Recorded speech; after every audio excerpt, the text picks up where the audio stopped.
What is going on, guys? Welcome into Mavericks Today by Chat Sports. Jeffrey Cooperstein here with you guys. Day one of 2025 NBA free agency is here. The official free agency period begins about 90 minutes from now at 5 p.m. Central Time, and the Dallas Mavericks are going to be active pretty early. It sounds like D'Angelo Russell is going to be a Maverick here in the first hour of 2025 NBA free agency, so we'll keep you up to date if that happens.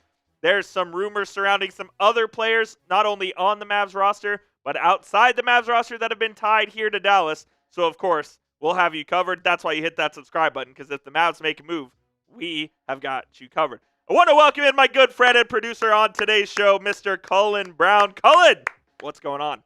What's up, Coop? What's up, man? Hey, NBA free agency, less than an hour and a half away, less than 90 minutes. Yes, indeed. From getting started here, and the Mavericks could be potentially at least making one move that we know of. It's probably going to be at the top of or right around the start of free agency, so make sure you're tuned in for that. Yep. But yeah, we're going to be breaking down all moves, really across the NBA. Of course, we'll keep it, Mavs-centric and everything. But yeah, your NBA one-stop coverage right here at Mavericks Today. I'm pumped for it, man. Let's go, baby. I'm excited as well, as the Mavericks will likely be signing D'Angelo Russell here in the first hour of 2025 NBA free agency. And look, I've made my feelings pretty well known on D'Angelo Russell. I did a video this morning on the channel as well that you can go check out.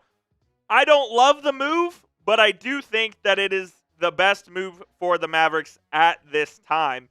Chris Paul wants to stay on the West Coast. It sounds like he is going to re-sign with the Los Angeles Clippers or stay with the sign with the Lakers. I don't know if that happens. I think he's going to go to the Clippers. But D'Angelo Russell last season played in 58 games, 29 games with the Lakers and 29 games with the Nets, and he was very underwhelming, to be honest with you. He shot less than 40% from the field, around 31.5% from three last year. And I think the Mavericks, who it sounds like they're going to sign Russell to a 2-year contract, I think they're banking on him going back to his 23-24 season that he had with the Los Angeles Lakers, and to where he was one of the best point guards in the league that season. The Mavericks are banking on them getting that from D'Angelo Russell. And I'll be honest, I don't see it, but it sounds like Nico Harrison, Jason Kidd, and the Mavericks do. So they're the guys that are making the decisions, and Russell is probably going to be a Maverick here in the next, I would say, 2 hours or so. Give or take, yeah. And look, I mean, Kobe said it, right? Like, he is an undersized guard who doesn't defend, who shoots inefficiently from the field, not only just from three, but, I mean, you see that number on your screen, 39% from the field. Yeah. That is pretty disgusting in this age of 2025. And a lot of his shots were from three-point land, so I know that number looks a little bit low, but it's bad. It's not as bad as you would think, to be fair to him.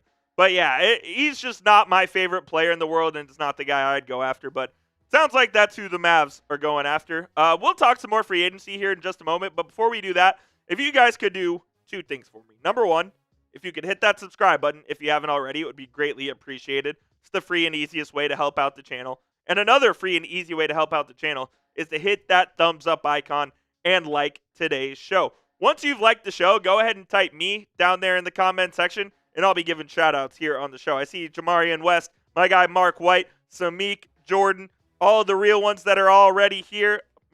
Most of you guys I already recognize as well. Alex says, with Jordan Clarkson news, do we still go after D'Lo or go after Clarkson? I don't think the Mavs would be going after Jordan Clarkson for the taxpayer mid-level exception. If they really wanted Clarkson, I think it would be a situation where they would try to move some pieces on the roster and go get him for a veteran minimum. I'm not a huge fan of Clarkson. I liked him under the previous roster construction with Luka, but with this current team, I don't think the Mavs really need a Jordan Clarkson archetype on this roster. Other moves that you could see go down today or tomorrow, the Mavericks and Dante Exum do have mutual interest on a return, but the Mavericks roster would be full with the signing of D'Angelo Russell, so they would have to move somebody out.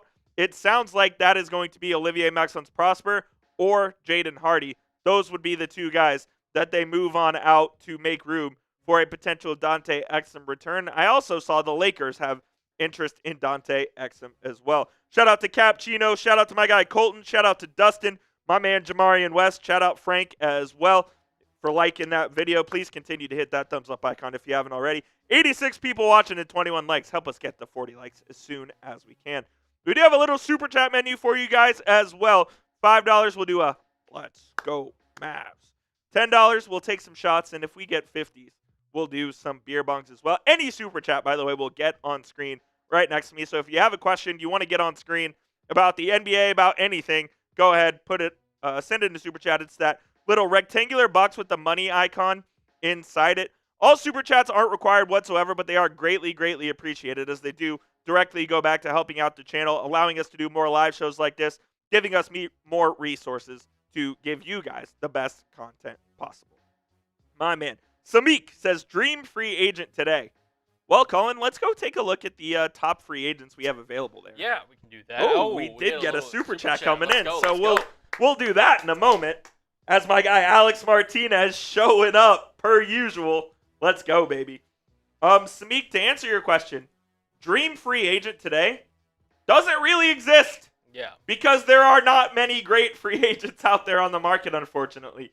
The majority of the NBA's business has already been conducted, and the free agents you're going to see signed today are honestly just not that good. Like, Miles Turner is probably the best free agent available. Mavericks obviously aren't getting Miles Turner, considering they are good at both the 4 and the 5. You have Jonathan Kuminga, who's a restricted free agent. There will be a market for his services, whether it be the Chicago Bulls or the Miami Heat, maybe the Sacramento Kings involved there. Josh Giddey, I think he's returning back to Chicago, but he's a free agent as well. The Mavericks you're just looking at Luka Doncic light and Josh Giddey, and I don't think the Mavs would be really interested in bringing him in, especially for the money he's going to get. Now, Nick Alexander-Walker is a guy I really would like the Mavericks to be interested in, but unfortunately, they just don't have the money to do it, as Alexander Walker is going to get at minimum the full non-taxpayer mid-level exception, which is around $13.5 million per season. The Mavericks only have the taxpayer mid-level at $5.7 million. So while I would love Nick Alexander Walker to be a Maverick, I just don't see that one happening. DeAndre Ayton, we don't even need to talk about that. Mavs have been rumored with him multiple times. He's going to be bought out, be a free agent, but the Mavs center rotation is already set. I think he's going to go to Los Angeles. And speaking of Los Angeles, our guy, Dorian Finney-Smith, who we all hold near and dear to our heart, sounds like he is going to head south to play for the Houston Rockets. And I don't like that because that makes the Rockets better. There were rumors circulating earlier today that Lakers GM Rob Pelinka was going to other teams and telling them that Finney-Smith's ankle was not good and he would require maintenance for the rest of his career, and he would need he did have ankle surgery this offseason, and Pelinka was basically just trying to drive his value down. Well, that got back to Dorian. He clearly did not like that, so he opted out of the final year of his contract, is set to become a free agent. Sounds like he's going to sign a 4-year deal with the Houston Rockets once free agency ends. So that's basically your top free agents there. And then obviously the Mavericks will be looking at guys like D'Angelo Russell. You could maybe see the Mavs look at a guy like Dennis Schroeder if the Russell thing goes awry. But other than that, I think it's going to be pretty quiet. Like, just look at the top 5 free agents we have here. You have Miles Turner. We talked about Jonathan Kuminga, Josh Giddey, DeAndre Ayton. Our guy, Quentin Grimes. The rumors around Quentin Grimes are crazy. And I hate saying this, but maybe the Mavs were right to trade Quentin Grimes. He is asking for $25+ million per season on his next contract. And if I was the Dallas Mavericks sitting in the position I am right now, and QG was a restricted free agent for the Mavs, I would tell him, absolutely not. We're not giving you that. Go try to find your own contract out there. And if we like it, we'll match it. And if not, we'll move on. I love QG. He's not worth $25 million a year. Then you have Cam Thomas. He'll be back in Brooklyn. It looks like Ty Jerome will be headed to the Memphis Grizzlies, correct? Yeah, Ty Jerome heading to the Grizzlies. Nick Alexander-Walker, we'll see what happens there. Santi Aldama will have a market, even though he's restricted. And Brook Lopez, another name to watch for the Lakers as well. Dorian Finney-Smith at number 11. I think he is going to head to Houston. Tyus Jones could have a potential market for himself. I don't know where he ends up. It sounds like Al Horford going to be a top target for the Golden State Warriors. D'Angelo Russell, obviously, to the Mavs. Chris Paul, likely to the Los Angeles Clippers. And then we'll round out here and then get to that super chat there, Cully. We got Bruce Brown. Had a horrible year last year, so no thanks. Jordan Clarkson. If the Mavs get him on a minimum, I'd be down. Dennis Schroeder. We can talk about Schroeder here in a second. Not my favorite. Malcolm Brogdon was a potential Mavs target. Wouldn't hate that. And then Malik Beasley. Can't touch him right now, needless to say, with all the gambling allegations going on with him. Looked like he was going to return to Detroit before that happened, but now it sounds like that deal is going to be off, and his future in the NBA is absolutely in jeopardy. Shout out to my guy, Alex Martinez, coming in with the $20 super chat. What up, Alex? Appreciate you tuning in, my brother. Says, what up, Mavs Nation? Off topic, I like Ty Jerome from Cavs. I think him and Klay would be a great pair from three-point shooting. Alex, I absolutely agree. I really do like Ty Jerome a lot. Unfortunately, it sounds like he has already made his decision where he's going, and it sounds like he is headed to the Memphis Grizzlies on a multi-year contract. But there's no tampering in the NBA, by the way. Zero tampering whatsoever in the NBA when you're going to get all of these deals happening in the first 5 to 7 minutes of NBA free agency. Zero tampering whatsoever. I do like Ty Jerome, though. Unfortunately, I don't think he's going to be a Maverick, as he's going to get paid a little more than probably what the Mavericks would have liked to pay him. But appreciate you, Alex Martinez. You sent in the 20, so we'll rip some shots here to start out the show. Appreciate you, my man. Stick says sign CP3. CP3, unfortunately, is going back to Los Angeles. He wants to stay on the West Coast. He wants to stay on the West Coast next to his family. He played last year in San Antonio while his family stayed back in LA. So he's going to stay in Los Angeles and be with his family. Can't fault the man for wanting to be next to his family. Can't hate it whatsoever. I'm going to throw this question up while Coop takes the shot. Who will be the first free agent to sign? Will it be D'Angelo Russell? Will it be, somebody else? Could it be DeAndre Ayton to the Lakers? Get the prediction down below. Who's going to be the first free agent to sign? And if you want to, some extra bonus points, throw in where they're going to sign here to start off free agency. Let us know who's it going to be. I'll give some shout-outs. Let's go. Let's go. Rocking the tequila today, Coop. Yeah, a little 1800. 1800. First day of free agency. Figured might as well. My boy Noah Turner. Do I think PJ gets extended or traded? Neither at the moment. I could see a PJ extension happening before the season begins. If not, I think they will either trade him at the deadline or let him go to free agency next summer. I don't think an extension happens immediately. Look, if a team it sounds like the Mavericks would like to keep PJ Washington, but if a team comes with a crazy offer, maybe they end up moving him. But as of right now, I think the Mavs kind of stay put there with PJ. But it does sound like the Mavs are going to sign D'Angelo Russell, unfortunately, which I just don't love. I shouldn't say unfortunately, because I think he might do a fine job, but the way I see D'Angelo Russell is I see him in the same vein as Spencer Dinwiddie. Bad shot taker, experienced player who's kind of been there and done that. Does have some playoff experience. He's just not my favorite style of player. And with Spencer Dinwiddie's familiarity with the roster, with the coaching staff, with the system, for the same money, I think I'd rather have Spence, but it sounds like he's moved on. It sounds like the Mavericks have moved on from him and have zeroed in on D'Angelo Russell as their preferred target. If you really think about it, too, it's reportedly going to be 2 years, roughly around $12 million deal. Yep. You could maybe use that in a potential trade package, but again, who's going to want to trade for D'Angelo Russell given his production? Again, if he performs maybe even a little bit better, maybe he's worth trading for, but certainly not what he produced last season for both Brooklyn and Los Angeles. Been traded 5 times in his career, twice by Brooklyn, I believe.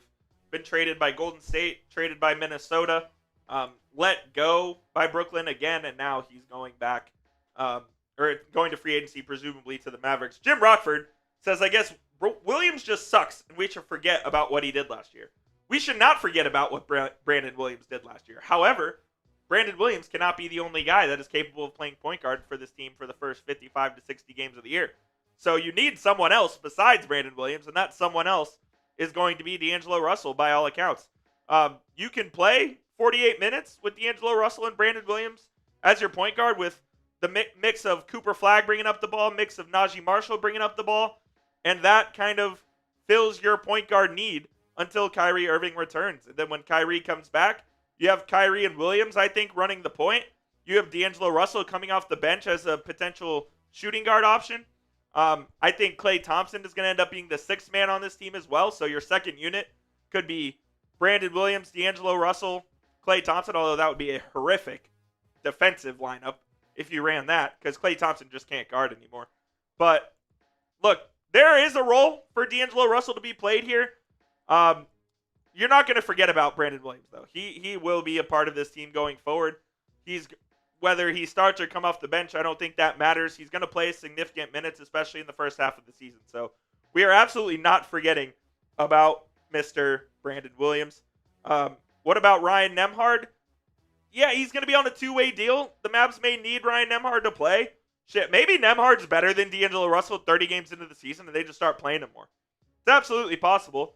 But Nembhard is going to be on a two-way contract, so he'll have a limit of 50 games. And the Mavericks may need to use those early on in order to make up the rest of the roster with Kyrie's injury. So I do think Nembhard will play a little bit, at least for the Mavs. But the majority of those minutes for him will be in the G League with the Texas Legends. It's also bold to assume that like a guy on a two-way contract who, I mean, again, respect to Nembhard, but he hasn't played an NBA minute yet, is expected to potentially carry the load of what the Mavs need at point guard. So, look, I mean, he could have a future in this league. He could become a nice player, but, again, the Mavs need to sign a more proven commodity, and it kind of stinks that their, I guess, focus is on D'Angelo Russell because at this point, there's not a lot of upside, especially on the defensive side of the ball. Yeah, and I know for all of you saying that we're now the Dallas Lakers, like, they kind of are. Like low-key. With Anthony Davis, with Max Christie, with D'Angelo Russell. Who else am I missing? So you got, Davis, Max Christie, D'Lo, Kyrie never played there. Who am I blanking on? Is that it? I think that's it. That might be it. And then you have the Nico Harrison Laker-loving ties, of course. You have Kyrie with the ties to LeBron James. Jason Kidd was a Laker. Yeah, that counts. Smith Dog, what's up, Beast? You're no longer a champ. Colin is, though. What's up, Beast? I'm not. Dude, you were pressing me the day after Cooper Flagg got drafted, saying he was going to be a Celtic. Am I wrong? Yes. You're wrong. You're wrong. If you want the Mavs to sign somebody, like this video. Let's get these like numbers. We got almost 160 people in the chat. Only 30 likes. Coop, those numbers aren't mathing, man. Nope, the numbers simply aren't mathing. If 160 people are in here, that means we need 80 people to be liking the video because we need a 50% like rate according to our bosses. Yeah. Look at that. I don't even know who that is. Anthony Slater, you fucking heathen. I don't know who Anthony... He sucks anyways. Go enjoy your Warriors content. Enjoy Kuminga. Oh, Warriors Insider. Multiple bats, Beast. Yeah, he did. Have fun, baby. Have fun. Let's go. Let's do it. Let's go. If you want the Mavs to sign someone, like that video right now, you can see the ticker down below you. These are all the moves that have already happened, and we will keep that up to date as much as we can, as executive producer intern Sam Brown will be running the show over there, so shout out to him. Noah Turner says Luke Kennard. I love Luke Kennard, but he's going to get paid, my friend. Yeah, I just saw like a post. There's like a number of teams interested in Luke Kennard's services. And listen, when you're a veteran shooter, I mean, look, the Rockets, the Pistons, Pacers, Magic, Nuggets, Clippers, and Knicks all are allegedly showing interest in Kennard. Like, he's going to get paid. Kennard's going to have a market, absolutely, for sure. You know someone who won't get traded this year, Colin? Let's hope not. It's Cooper Flagg. He's not going to get traded, and you can get his jersey right now. I shouldn't say never, but you can get his jersey right now. Our friends at Fanatics got you hooked up when you go to chatsports.com/flag. They have this one in blue. They have the navy blue with the Jordan logo as well. They have the white one all in stock. Get your Cooper Flagg number 32 Mavericks jersey at chatsports.com/flag. When you use that link, Fanatics will send us a part of the proceeds as well, so you can help out the channel while getting yourself a Cooper Flagg jersey. Chatsports.com/flag. That link will be in the live chat and in the description of today's show. Appreciate you guys for sponsoring this live episode of Mavericks Today. Bang, bang. So this trade, the Desmond Bane trade, was one of the bigger moves that was made so far in the NBA offseason, where Orlando Magic give up 4 first-round picks and a pick swap to go get Desmond Bane. I think Desmond Bane's a really good player. I don't know if he's that good of a player. Yeah, you're basically paying him to be a top 3 option on a potential championship level team. And, well, I mean, Bane is, again, kind of one of the – shout out Wheels in the chat. Shout out my guy Wheels. No, listen, I think Bane could be a really talented player. I mean, he obviously stepped up for Memphis whenever John Morant went down for them and was not playing for him and everything. But to pay him, 4 first-round picks. Funny enough, if Mikal Bridges, though, gets 5 first-round picks, I don't mind Bane getting 4 or going for 4. No, I don't disagree, and my views on trades are all skewed because of the obvious and us only getting 1 first-round pick for a top 3 player in the league. As you should. But I'll say this on both sides of that trade. I think Orlando needed a proven scorer to slide into that starting lineup alongside Paolo Banchero and Franz Wagner. So I like the trade from Orlando. They had a surplus of picks that they just kind of had to get rid of, and they saw that Desmond Bane was that guy to kind of go after, so they used their picks. Look, I don't hate it. I don't hate it for either side, to be honest. I think both sides got a good end of that deal. Yeah, and again, they obviously feel very confident in Desmond Bane, but, you got to also believe in Paolo Banchero as well, and now that sets up a defensive backcourt of Bane and Suggs. You've got Banchero, you've got, the Wagner, both Wagners actually kind of, patrolling there in Orlando. So Orlando just has to take the next step in terms of getting their good players to play great, their okay players playing good, and just taking that next step as a franchise because the East is wide open next year. Yeah. Oh, it's extremely open. And I said a couple weeks back, or a week or so back when they made that trade, that I kind of think the favorites right now to win the Eastern Conference are the New York Knicks and the Orlando Magic. You can throw Cleveland in there. You can throw whoever else you want in there. You can't discount the Celtics, but those would be my 2 favorites right now. I love what the Magic did. They went 500 last year, dealt with a bunch of injuries to both Wagner and Banchero. If neither of them got injured, they would have won 50-plus games and probably been a top 3-4 seed in the East. If they could stay healthy, man, I really think they could do something special. I do. What would be my asking price if a team calls about P.J. Washington? At minimum 1 first-round pick. I'd probably ask for 2. I'll over-ask. I will ask for probably something pretty unreasonable. Like, if a team wanted to give me 2 first-round picks for P.J. Washington, I would trade him. If it was 1 first and maybe another protected or a second, I would consider it, but you at minimum have to get 1 first-round pick back in return if you're going to get Washington back. Yeah, as a Thunder fan, I'm very well aware of P.J. Washington's impact on the basketball You should court. be, yes. Yeah, and look, I think he's a guy that's really transformed his game since he came into the league initially. God, how many years ago was that? 5-6 years ago, feels like? Yeah, I think 2019. Yeah, roughly around that range. Right. Yeah, and look, he's a hell of a player. He's obviously been a big part of this Mavs core, pre and post Luka. And look, now that they drafted Cooper Flagg, a lot of questions are, what's going to be his role moving forward. I think there is a world where P.J. Washington can coexist and, work in the confines of what the Mavericks are building here. No question. The question is, does Washington fit Nico/Jason Kidd's vision for this team going forward? Because, he's already a player that, loves Dallas. He's obviously from the area. Yep. He's a player that the fans really respect and love, and he's a really skilled player, like I said earlier. So it just depends on, the direction they want to go with this roster construction. But, yeah, it wouldn't surprise me if Washington's here for the long haul. Yeah, my first reaction when the Mavs won the Cooper Flagg sweepstakes was that they were going to end up trading PJ because I didn't really see where he fit with this team alongside Cooper Flagg. And then as time went on, there were the reports out there that the Mavs see Cooper Flagg playing the 2, maybe even playing some point guard as well, bringing the ball up the court. And last week when Flagg came to work out in Dallas, PJ Washington was a part of that workout, and Nico asked PJ if he feels like he could play alongside Flagg.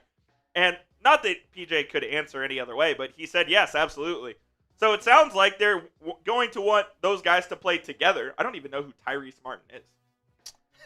Never heard of him before, but apparently he's going back to the Knicks. Yeah. Shout out to our guy Drew Timmy, local product. But yeah, like I said, I think PJ is going to play alongside Flagg for this year. If a team wants to blow us away with an offer, great. If not, I'll be more than happy to keep PJ this year and maybe see what he gets in free agency next offseason and potentially give him a bag then. I don't think you need to extend him now. If you can extend him with the team-friendly deal this offseason, do it. If not, let it play out, see how he plays this year, and maybe you just bring him back next year regardless. Yeah, no, absolutely. Now, Coop, we talked about it on the earlier video that was put on the channel, but I want to, bring it up again for the live chat. LeBron James. Oh, boy. He did pick up his option here as we're taking a second to load in here, but Yeah, he picked up his 52, I think, what was it, $0.1 million player option. 52.6. $52.6 million player option to return to the Lakers. And, Jovan Buha, who does a great job in the past covering the Lakers, he came out and said that Dallas would be in the mix for LeBron James' services. Could you just kind of talk about that real quick? Absolutely, yeah. The LeBron sweepstakes, so to speak, have reopened after LeBron opted into the final year of his contract. And when you think he's opting in, you think, oh, he's committing to the Lakers, but not so fast. It sounds like that LeBron and the Lakers aren't quite on the same page when it comes to this, where Rich Paul put out a really strange statement yesterday saying that he understands that the Lakers are building for the future, but LeBron also values a win-now scenario, and that's kind of where things sit with the Lakers, is they are trying to win a championship next year with Luka, with LeBron, and the other pieces around their roster trying to put together a team that can win the Western Conference. So they're trying to do that. But at the same time, LeBron opting in, people around the NBA were kind of saying, is this a precursor to a potential trade request? LeBron obviously holds a no-trade clause, so he could pick his next destination if he wanted to. By all accounts, it sounds like there's little to no trade market for LeBron. Nobody wants to trade for a 40-year-old, even though he's still very, very good, going into the final year of his contract, making almost $53 million next year. I don't think LeBron is going to go anywhere this offseason. If he decides to play next year, though, I do think that the Mavericks would be a legitimate player for LeBron's services. They have the ties from Kyrie Irving, Anthony Davis. Jason Kidd was his assistant coach for the Lakers when they won the title. Frank Vogel is part of the Mavericks organization. He was their head coach. Nico Harrison's known LeBron since he was in high school, back at Nike. All of the ties put the Mavericks in a good position, if they wanted to go land LeBron James. I don't think it's this season because I just don't see the Mavs gutting their roster to go get LeBron. But next offseason, if LeBron wants to take a significant discount and wants to play for the Dallas Mavericks, it's definitely a possibility that that could be happening. And I do feel bad for our guy Luka because it feels like the second he got there has just been a bunch of uncertainty surrounding this roster. And LeBron just has to take center stage once again, whereas the Lakers are just trying to build a great team around Luka to go compete. It sounds like LeBron not happy with the direction the Lakers are going. They are not on the same page, so LeBron opts in. Brian Windhorst put out a thing a couple hours ago where he said no team in the NBA was really prepared for Rich Paul's statement, what he was going to say. So this was kind of like this threw the NBA sort of off guard. And I think if they had gotten an inkling of LeBron wanting out, I think NBA teams would have prepared themselves even more, or would have prepared themselves more to have the potential ammo and cap space to try to make a trade for LeBron happen this offseason. As it stands, I don't think the Mavs are going to do that. I don't think they have the ammo to do that. If they were to trade for LeBron James, we'd be looking at a deal that's like Daniel Gafford, Max Prosper, Jaden Hardy, maybe Klay Thompson involved. Like, you would be trading at least 3 or 4 players to go get LeBron. And at this stage in his career, again, LeBron's a fantastic player, still averaged crazy numbers last year, still one of the best 15, 20 players in the league. I'm just not giving up all of those sort of assets to go get LeBron. That's how I feel about it. Maybe Nico Harrison feels differently, but for me, I'm not touching LeBron this offseason. If he wants to come here next season as a 41-year-old free agent and sign for the taxpayer mid-level or sign for the vet min, I'd be in on that. But I'm not giving LeBron $53 million to come play for the Mavs this year. Absolutely not. What up, my guy Mav? What up, Colin? Mark White. By the way, yes, Mark White says Cooper Flagg going to be fun to watch in Summer League. We will be doing Summer League watch parties for at least the first 2 games. Mavs play the Lakers on July 10th, and they play the Spurs on July 12th. We'll be live for both of those games here on Mavericks Today, so stay tuned. What up, Mav? The Colin guy says, Coop, Wolves need to sign Dorian Finney-Smith. That'd be a good addition for the Wolves, but it does sound like he's going to the Houston Rockets on a 4-year contract. We're freezing up a bit. That's classic live stream. We can leave it there for now. It's no big deal. Colin Brown working hard behind the scenes. Make sure everything is running smoothly. We've got a lot of moving parts here today, so stick with us. But if you guys want to chop up free agency, ask any question down in the chat. If you want to super chat and get your question on screen, like our guy Alex Martinez did earlier with his 20, you can go ahead and do that as well. My man Derek, I'd trade Kyrie and fillers for him. JL Channel coming in with the $5 super chat. We'll get you on screen here as soon as we can, my guy. Says we need a PG. LeBron can run the point. You would trade Kyrie and fillers for him. I would not trade Kyrie and fillers for LeBron James. I would not do that. I think Kyrie fits what the Mavs are trying to do way more than that. I've seen LeBron point guard. He can play point. There's no question about it. Can he play full-time point? I don't think he can necessarily do that. Mav says they only want LeBron if we can combo him with the coveted Bronny. I'll say this. If LeBron comes to the Mavs, I do think Bronny would actually be here with the Mavs on a two-way or something. I do think that would happen. No way. For you hockey fans out there, Mitch Marner going to the Vegas Golden Knights. That's BS. JL Channel coming out with the 5. Let's go Mavs. Let's go Mavs. Let's go Mavs. JL Channel says, okay, number 1. LeBron needs to retire. He did tell Savannah, apparently there was a secret recording out there, and he told his wife Savannah when he was at dinner that Savannah wants him to retire in the next year or so, so maybe this is his last year. Secondly, LeBron would not be a fit for them at any point. We need to focus on Cooper Flagg and build around him. I'll disagree a little bit on the second part because I think LeBron can fit into any team. You could play him, at 4 different positions. You could play him at point if you really wanted to. He can play the 2, 3, or 4. He's a positionless player. So you could fit him in wherever. My only issue with it would be just the roster construction side of things where are you going to trade 5 players for him? I'm not personally. Are you giving him a max extension? I'm not personally. So if he becomes a free agent and seeks out Dallas as his next destination, I'm not going to tell LeBron James no.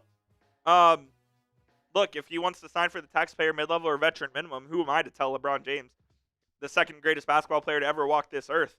No. Still think he's a really good player. Still think he has basketball left in the tank. I think he can do some good things with this Mavericks organization.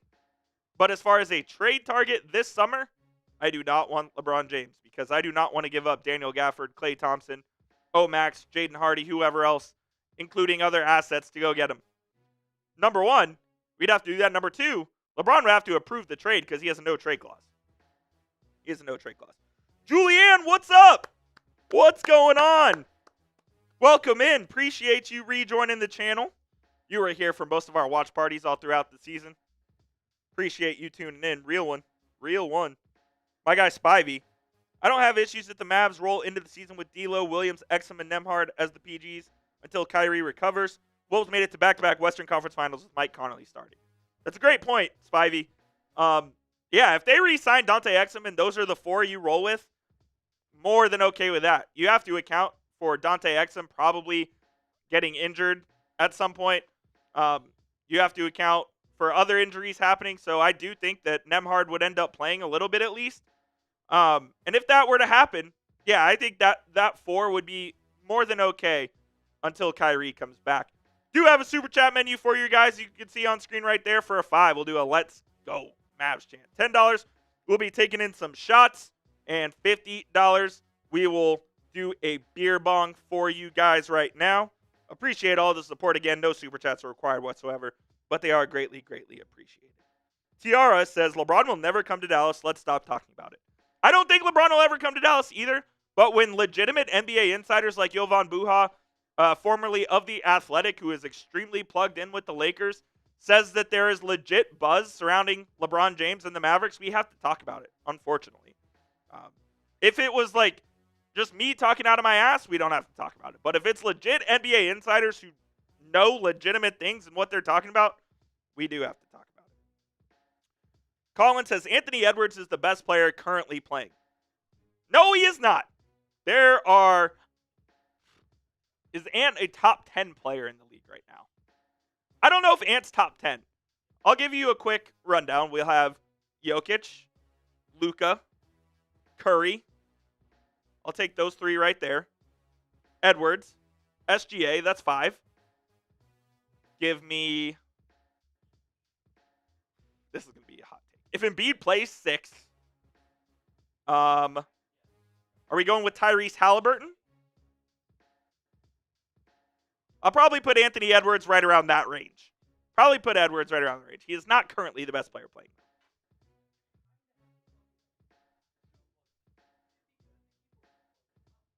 If the keyboard was plugged in, that might help things for sure. That's crazy. Shout out to intern Brett and COO, not CEO, excuse me. No, we've gotten a 20 and we've gotten a 5. So the intern will come in if we do get a $50 super chat. We'll do some beer bongs out there. That would be awesome. Maybe the intern, you can come ring in the signing of D'Angelo Russell to the Dallas Mavericks. Yeah, that's kind of what I think too. Kind of brutal, but it is what it is. If I told you D'Angelo Russell was 29 years old, would you believe me? It is unbelievable. It absolutely is unbelievable. My guy Mav says, I don't think LeBron would ever take a minimum. It'll hurt his ego, and yeah, maybe, Mav. You might be right on that. Mother Fogger says, Chris Paul or D'Angelo Russell? Personally, I would take Chris Paul every day of the week, twice on Sundays. But it sounds like Chris Paul wants to stay on the West Coast, go either to the Clippers or to the Lakers, and he wants to stay close to his family. He played in San Antonio last year with the Spurs, but his family stayed in L.A., so I think the Mavs are going to be out on the Chris Paul sweepstakes and in on the D'Angelo Russell sweepstakes. I personally would take CP3 over him, but I don't know. Noah, am I crazy? Crazy to say I could see Luke on a third team in his career. I was telling some people in the office earlier, I really don't think Luke is going to sign his extension this summer. He's eligible for his extension, I believe, beginning August 2nd. So that is the date to watch when it comes to Luka. And if he doesn't sign it then, you can see an opt-out next summer, and you can see free agency next summer for Mr. Doncic. He's not going to be a Maverick as long as Nico Harrison is involved with the Dallas Mavericks, so don't worry about that, as Brett laughs in the background at my demise. But I could see him going elsewhere if this Lakers thing continues on the path that it currently is right now. I could see him I could see him back on the Mavs later in his career if the Mavericks do end up firing Nico and resetting. But next season, as soon as next year, I don't think I could see Luka on the Mavs. I really don't. Matthew Scott, Giannis? I didn't even mention Giannis yet in that list. That's a huge miss on my part. Yeah. So I had Giannis to the list. So I still have Edwards around between 6 and 10, probably in the NBA, but best player, no chance. No chance. My guy Rory, what up? Horford leaving Boston. Yeah, Horford is going to leave the Boston Celtics. The Golden State Warriors are considered a top suitor for big man Al's services. So, yeah, Horford, who has spent the majority of his career with the Celtics, it sounds like he's leaving Boston to become maybe a member of the Golden State Warriors, as he's probably got a max 1 to 2 years left in his deal. Trey Mann might be available. I don't think the Mavs are going after Trey Mann. I think they're stuck with, not stuck, but set on D'Angelo Russell. Dang. That's crazy. Yeah, I think that's what's happening. See, Breeze. I'm back. You're back. I'm back. Did we figured out what was happening? You know, funny thing is, if something's wrong, first 2 things you check. A, is it on, and B, is it plugged in? Correct. I forgot one of those, so that's on me. I do it all the time. I cannot be one to blame whatsoever. Glad we got things sorted out, though. It's all good. Good stuff. All good. Yeah. How are we feeling, though? All right. Jordan Clarkson could be available, too. I think you already talked about this earlier. Clarkson doesn't seem like the best fit for the Mavs. Yeah, unless he somehow goes unsigned and is available for a minimum contract, then I would be interested. But even so, you would have to move parts in order to make a Jordan Clarkson signing happen. Right. So I really don't see that one going down. I think it's honestly going to be D'Angelo Russell. And then after that, the biggest thing to look out for would be an Omax Prosper trade, a potential Jaden Hardy trade. And that's probably pretty much it, if we're being honest. Like, this is going to be a pretty quiet offseason, or at least free agency period for the Dallas Mavericks, as their big acquisition already happened with the first overall pick in the 2025 NBA draft. All things considered, you probably take that too. And it's, hey, listen, that's something where, going into the draft, I mean, it was not even a given that, Cooper Flagg would be a Maverick. In fact, it was a 1.8% chance, and here we are. So I think now that should be the focus with the Mavericks. And we talked about it during the draft, Coop. I think you said, 2 or 3 years you'd give this kind of regime, this current core of Mavericks players before you realize, hey, listen, we got to pivot to the young guy. I think it's here. 2 years. Yeah. So, I mean, it's time's ticking on the Mavs. So if they want to make any moves like now, the upcoming trade deadline next season, like everything's, going to be really kind of shaping or taking form, so to speak, within these next 6 months or so. Yeah, I really believe that this Mavericks window to all in, so to speak, is 2 seasons. You'll have the Kyrie Irving opt-out in the 3rd year. You'll have Anthony Davis going into the final year of his contract. You'll have Daniel Gafford going into the final year of his contract, as you see on your screen right there, signed a 3-year, $54.4 million extension to stay in Dallas. Who knows if PJ is on the roster? That's right around when you have to start considering the Cooper Flagg rookie extension as well. So I do believe that 2 seasons is what you have for this team to make serious hay in the Western Conference. And with Kyrie out for the first half of this season, you have less than that. It's probably about 1.5 years. So it's going to be quick, and we'll see what the Mavs can do. If they are not serious contenders after 2 seasons, I could see a full reset and blow up around Cooper Flagg. I could. I don't want to, but I could. Yeah, no, 100%. And at that point, Klay Thompson, we'll see what he looks like in 2 years. Anthony Davis, how does he hold up? Kyrie Irving will still be, at that point, I mean, he'll be coming up on a potential end of his deal. So, yeah, it would make sense for the Mavs to potentially pivot off at that point. But, yeah, it sounds like D'Angelo Russell is going to be the first player the Mavs do sign. I want to ask you this, Mavs fans, but also Coop. If one player does get moved today, who do you think it's going to be? Is it Omax Prosper, or is it going to be Jaden Hardy? Because those 2 guys seem to be like on the way out if the Mavericks look to clear a roster spot. There's been more buzz surrounding Prosper, and I think that's for multiple reasons. Number one, I think Prosper has a higher ceiling than Jaden Hardy at this point. Prosper stands about 6'7", has a very wide frame, an NBA wing body truly. Just hasn't really clicked for him in Dallas. He did have wrist surgery that kept him out most at the end of last year, and he's had various amounts of injury problems as well. But I also think he kind of has more value than Jaden Hardy. Hardy is going into the first year of that 3-year extension they signed him to last offseason.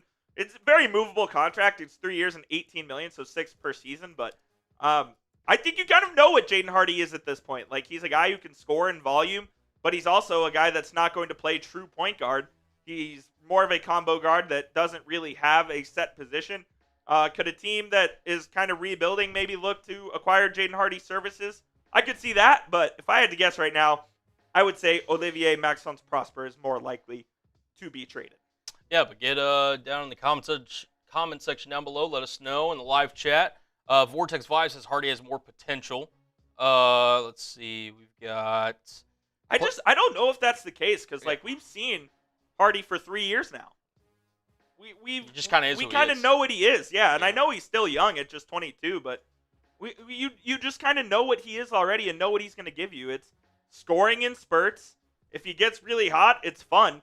He's not, but against teams with a pulse, such as the Oklahoma City Thunder, such as the Boston Celtics, we saw in the playoff run that when he went up against those guys, he just wasn't very effective. He played pretty well in that first round series, I believe, against the Clippers. He got played off the floor against teams that know what they're doing. So I'm kind of out on the Jaden Hardy experiment. I can see why people would still like him, but he's not a point guard. I'll tell you that right now. That is not the role that he's going to play. He is not a point guard in the NBA. Very fair. Mother Fogger says I would trade Omax. Ty Man says Hardy. Jim Rockford says neither. The calling guy says Coop Wolves would like Jaden Hardy. If you give me Nickeil Alexander-Walker in a sign-and trade, no, I'm kidding. Sure. If the Wolves want to give us an offer for Jaden Hardy, we can do that. Very fair. Yeah, maybe neither of these guys end up getting moved either, and they just kind of roll with this roster. But if they want to bring Dante Exum back, it does sound like one of these two will be moved. I happen to think it's going to be Omax. Maybe Hardy still even gets moved regardless. If they like someone that they find like a UDFA that they like to keep over Hardy, could see that as well. Like I said, it's a movable contract. It's a 3-year, $18 million deal, so it's not like the team that would be trading for him would be taking on a whole lot. But I kind of think the case with both of these players, I think their time is just sort of run out in Dallas. And I know that's kind of unfair to say. Omax has been here 2 years. Hardy's been here 3. And circumstances have certainly not been in their favor, but either way, I think their time has sort of run out. Jeff Rowe Money, why do we still have Powell? It's a great question. Dwight Powell, the longest tenured Maverick since December of 2014 in the Rajon Rondo trade. I think the Mavericks still have Dwight Powell because he is very well respected in the locker room. The coaching staff knows what is expected of the players by the coaching staff, and he sort of serves as like the OG, like the Udonis Haslem, the whoever else of the world that you want to say, the Markieff Morris of the world, that is sort of the liaison between the players and the coaching staff. If a message needs to get across, Jason Kidd goes to Dwight Powell or Kyrie Irving. They go to the players, and that message gets sent across. So that's kind of why Dwight Powell's here. It's also for $4 million, so it's not like you're paying him very much to be your third center. If you need to throw him out there for 10 minutes a night, you can, and he's not going to set the world on fire. He's also not going to completely screw up what you're trying to do, at least offensively. He's still a decent pick-and-roll player, an okay rebounder as well. So he can bring some stuff to the table basketball-wise still. Is he the best player in the world? No. Is he the absolute worst and the Mavericks don't need him whatsoever? I don't think that's the case either. For $4 million, I think it's no big deal that he's still on this roster. Agreed. We got somebody, Noah Turner. Trade or keep Max Christie? I would imagine you keep Max. Yeah, they're going to keep Max Christie for sure. He's on a really affordable deal. I think they liked what they saw in the half season of Max Christie last season, both on the offensive and defensive end. The first few games, Max Christie had played the best ball of his career. Obviously, tapered off a little bit after that. But no, he's going to factor into this equation for sure. I think off the bench, he's going to be like, Max Christie will be what the Mavs thought they were getting in Quentin Grimes last year before they traded him. And then they ended up getting Christie from the Lakers, and that's why they let Quentin Grimes go. So I do think Christie is going to be a part of this team next year, as will Caleb Martin if he ever decides to get healthy and play. Yeah, I don't know what's going on with that. Yeah, the Quentin Grimes trade, which I obviously did not like and most Mavs fans did not like at the time. I'm not going to say it turned out to be a good trade, but if you saw the report yesterday that Grimes is wanting at least $25 million on his next contract, I don't know. Did the Mavs do the right thing? I wouldn't have paid him $25 million a year. Yeah, that seems like a pretty hefty price tag. It really is, and he's a restricted free agent, so he can kind of go out, set his market, and if the Sixers want to bring him back, they can just match it, and if not, he'll go to another team, but I don't know, man. If he's getting $25 million, I think some team's overpaying for him. I really do. I would agree. All right, we're roughly about a little less than 40 minutes now from the start of NBA free agency. Coop, do you want to run through the best players available? Absolutely. Let's do it. We'll get those put up on screen for you. We'll start it off here with the main name that highlights this free agency, which I think tells everybody what kind of free agency period we're in store here for. Miles Turner. Miles Turner leads our free agent list, the man out of Euless, Texas, and the Texas Longhorns. And he represented the Pacers in the finals this year.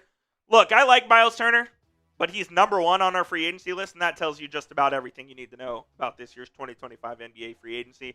You have Jonathan Kuminga, who will have a pretty robust market, monetarily at least, for him. It looks like he's going to go to either the Miami Heat, maybe the Chicago Bulls. Sacramento Kings are in play there. Josh Giddey, I fully expect to stay in Chicago with a new deal.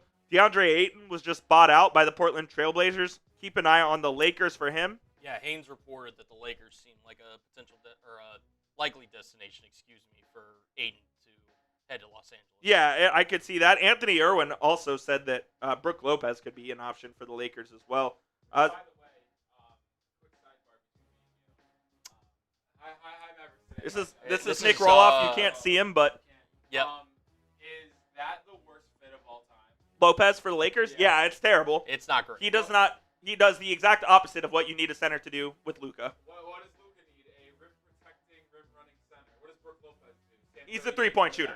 That's I don't get that fit, but nonetheless, they might sign DeAndre Ayton, which I think would be a better fit for them. Quentin Grimes, as we mentioned, going to get about 25 million bucks a year, maybe from the Sixers, maybe somewhere else. Who knows on that? Cam Thomas, a restricted free agent. I fully expect him to go back to Brooklyn. Ty Jerome, it sounds like he is heading to the Memphis Grizzlies on a multi-year contract. Nikhil Alexander-Walker will be one of the most coveted free agents here. He'll have a market of multiple teams, maybe the full mid-level exception for NAW, the cousin of Shai Gilgeous-Alexander, who played a big role for Minnesota in their back-to-back Western Conference Finals appearances. I could see him getting a decent deal. Santi Aldama as well, a restricted free agent, but could be on the move. And then Brook Lopez, who we mentioned previously at number 10, could be with the Lakers, could head elsewhere, could also stay in Milwaukee as part of that team. He's a 3-point shooter. He can still block shots, but he is the exact opposite of a center you're looking for the Lakers, so I just really don't see that fit. Dorian Finney-Smith, our good friend, opted out of the final year of his contract. It sounds like he is heading to the Houston Rockets. Tyus Jones had a disappointing season last year in Phoenix. I think somebody will end up signing him, whether it's for the minimum, the taxpayer, not sure. Al Horford, it sounds like he's going to leave the Boston Celtics. Keep an eye on the Warriors for him. D'Angelo Russell, I fully expect to be a Dallas Maverick by about 6 p.m. Central Time. Keep an eye on that one. And then Chris Paul looks like he wants to stay in Los Angeles, whether it be the Clippers or the Lakers. That's probably where Paul ends up. Bruce Brown had a horrible season last year. I don't want anything to do with him. I'm sure he'll get picked up somewhere, though.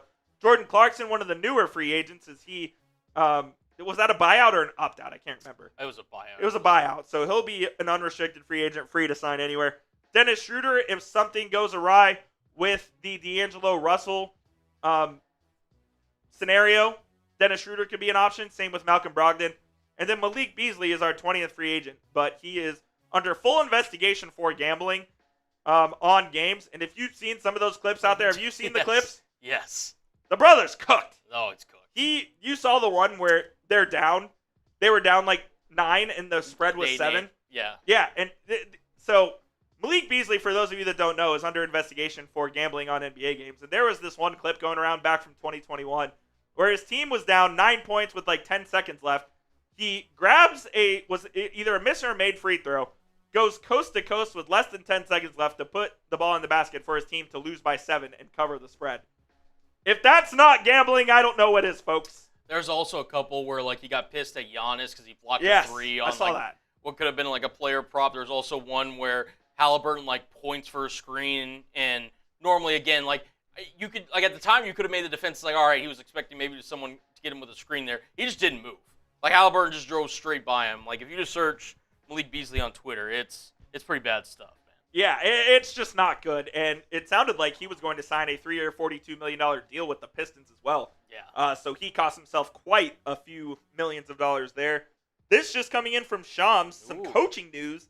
Mike Brown, former coach of the Lakers, of the Cavaliers, of the Kings, will have a second meeting with the New York Knicks for their head coaching job and has emerged as a strong candidate, sources tell ESPN. So that, even more so than Nico saying Jason Kidd will be our head coach next year, probably puts the Kidd to Knicks rumors to bed. As it should. And also, Mike Brown, I've never seen a coach that just, you're basically counting down to when he gets fired, no matter how great he does.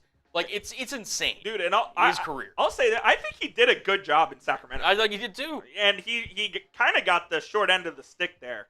Look, I think Mike Brown's a pretty damn good coach. Is he the right coach for the Knicks to get them over the top to win the East? Don't know. Is he a better coach than Tom Thibodeau? Probably right in the same tier there. You like Tibbs better? I think Tibbs, for all his flaws, I think Tibbs has got a pretty high floor now. Again, maybe Brown You could argue the ceiling and stuff, but either way, it's not like you're improving. No one's going to look at this and be like, yep, they made a smart upgrade in that regard. So yeah, I mean, I don't know. I don't follow the Knicks on a day-to-day basis, so I don't know what their thinking was behind firing Tibbs, whether it was just trying to make the players more uncomfortable, so to speak, because they were comfortable with Tibbs and they just maybe they weren't being pushed hard enough. I don't know exactly what the deal was. Maybe Leon Rose just didn't like his coaching style. I don't think he had a problem with the players. Like, I'm pretty sure Tom Thibodeau is the godfather of Jalen Brunson. Right. So I don't think they had a problem there. Maybe they just wanted a new fresh face in the locker room to try to lead that team. And it sounds like they're going to go with Mike Brown, who's about to have their second interview. I think Mike Brown's a pretty good coach, so I think that would be a good move. Yeah, and look, I mean, not saying Mike Brown, if they do decide to hire him, would be a bad move, but it's just the process of it, right? Yeah, like for sure. You finally make the Eastern Conference Finals for what, the first time since 2000?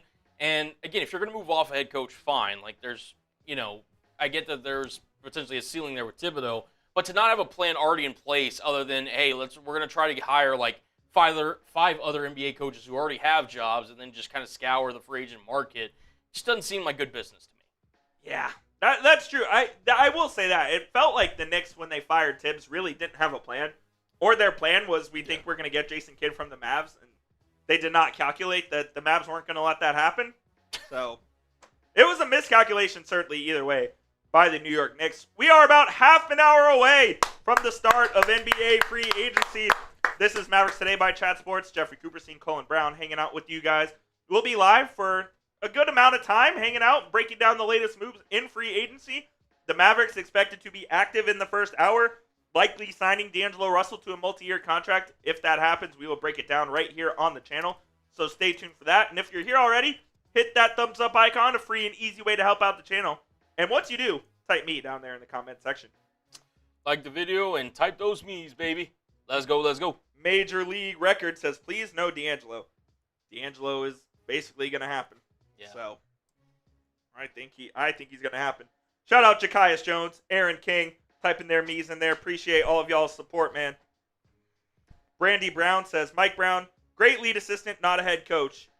I would agree with that. I think he is a very, very good lead assistant. Maybe not a great head coach.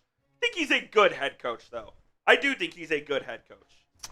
Shout out to Jakias, Aaron, Mike, Brent. Let's go, baby.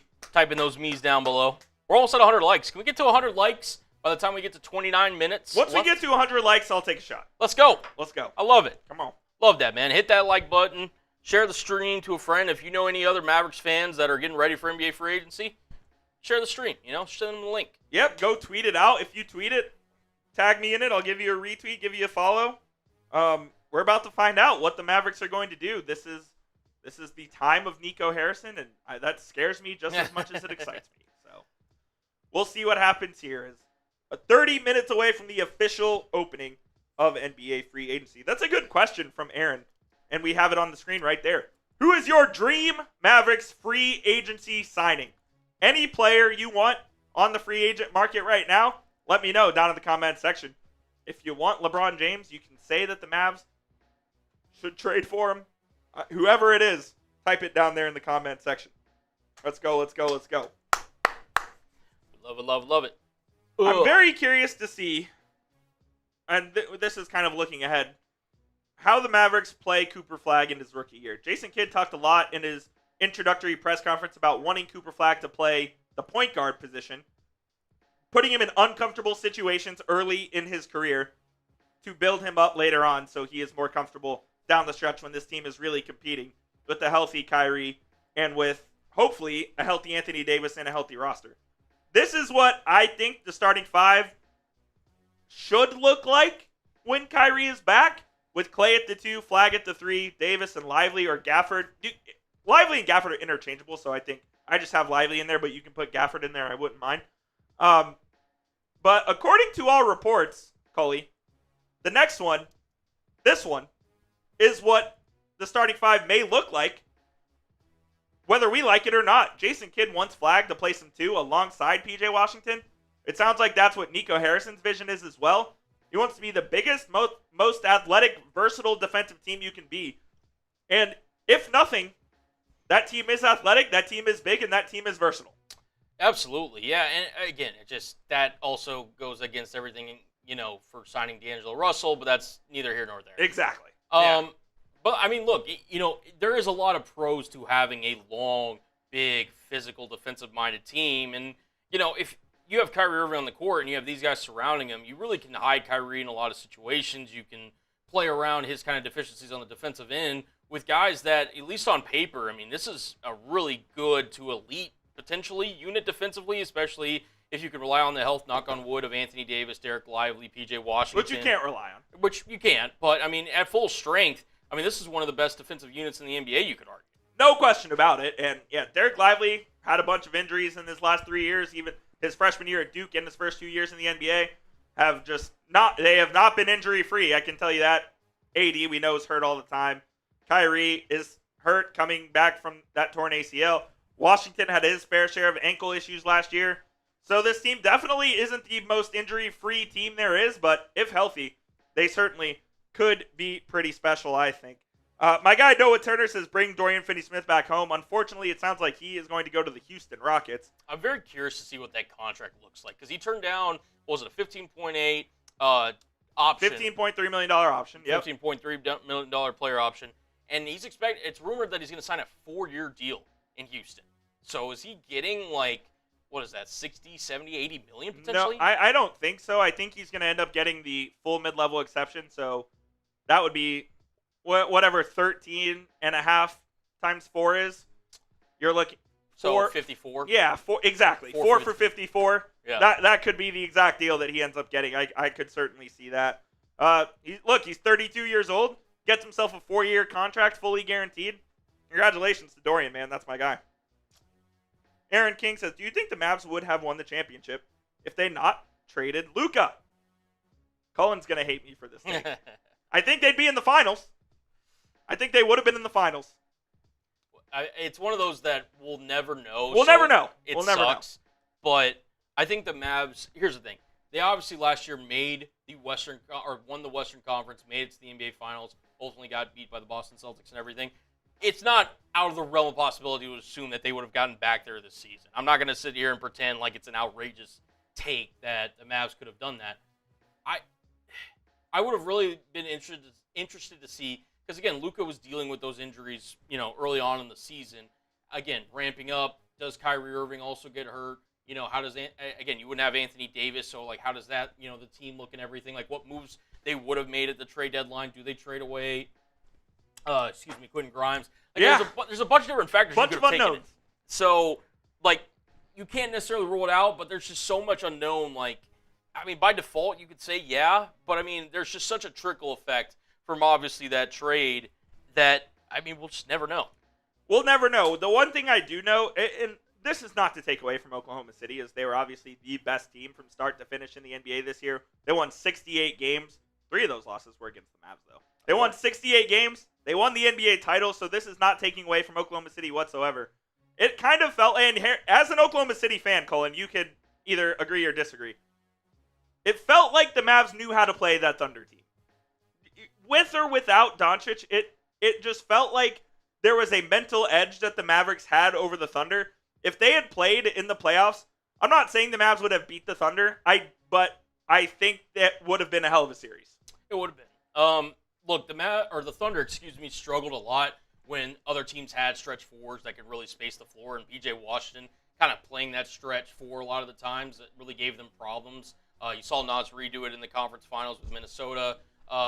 Denver, had some shooting that could, give the the Thunder problems. So, Yep. Look, the Mavericks, if they had Luka Doncic, who I think at absolute worst case scenario, I'm not saying he is top 4, top 3 player in the world.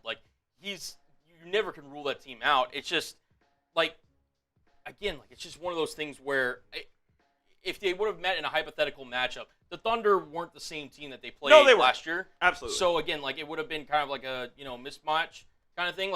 We really truly were robbed of a potential 5-10 year rivalry. It was going to be an all-time great rivalry between Luka and SGA, and now Luka's in Los Angeles. But it just stinks, man. Because again, the Mavericks, they won fair and square in 6 games last year when the Thunder were also the 1 seed. So you give that to them. And look, personally, selfishly, I wanted the Mavericks in the playoffs. I really did. Of course. I really wanted that kind of, revenge. Like, all right, you beat us last year. Let's see if you can do it again. Yep. Ultimately, we're robbed of it, and it sucks. It does. It does. The Mavs obviously dealt with a bunch of injuries all year as well, but who's to say Kyrie tears his ACL if Luka's still here? Maybe Kyrie doesn't take as much of the load and he doesn't end up ripping his knee. Like, I don't know. Like, we'll never know. We'll never know, unfortunately. But the Mavs have moved on. They drafted Cooper Flagg, so we're going to try to move on and reconstruct the team from here and see what happens. I think it's such an interesting time too, because again, like, it sucks, yes, losing Luka. I'm not gonna pretend that it doesn't.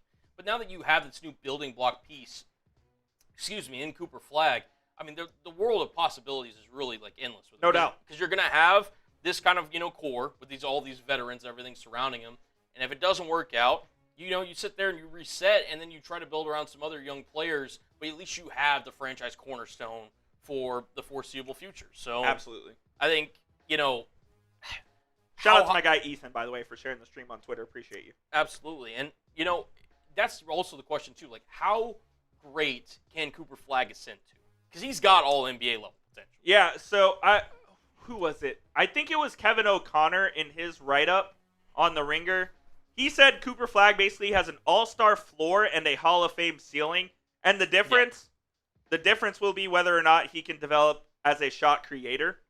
And I fully agree with that. Like, at the end of the day, I do think Cooper Flagg is going to be an all-star, maybe even a multi-time all-star in this league. It's just a matter of how much he develops and how fast he develops. Yeah. And that's why I really like Jason Kidd trying to, like, throw everything at Flagg early and putting him at point guard in the summer league. It's like, all right, here's the ball. Have fun. Yeah. He's going to do, and we'll see he's only going to play 2 games. He's going to play against the Lakers and he's going to play against the Spurs in the summer league.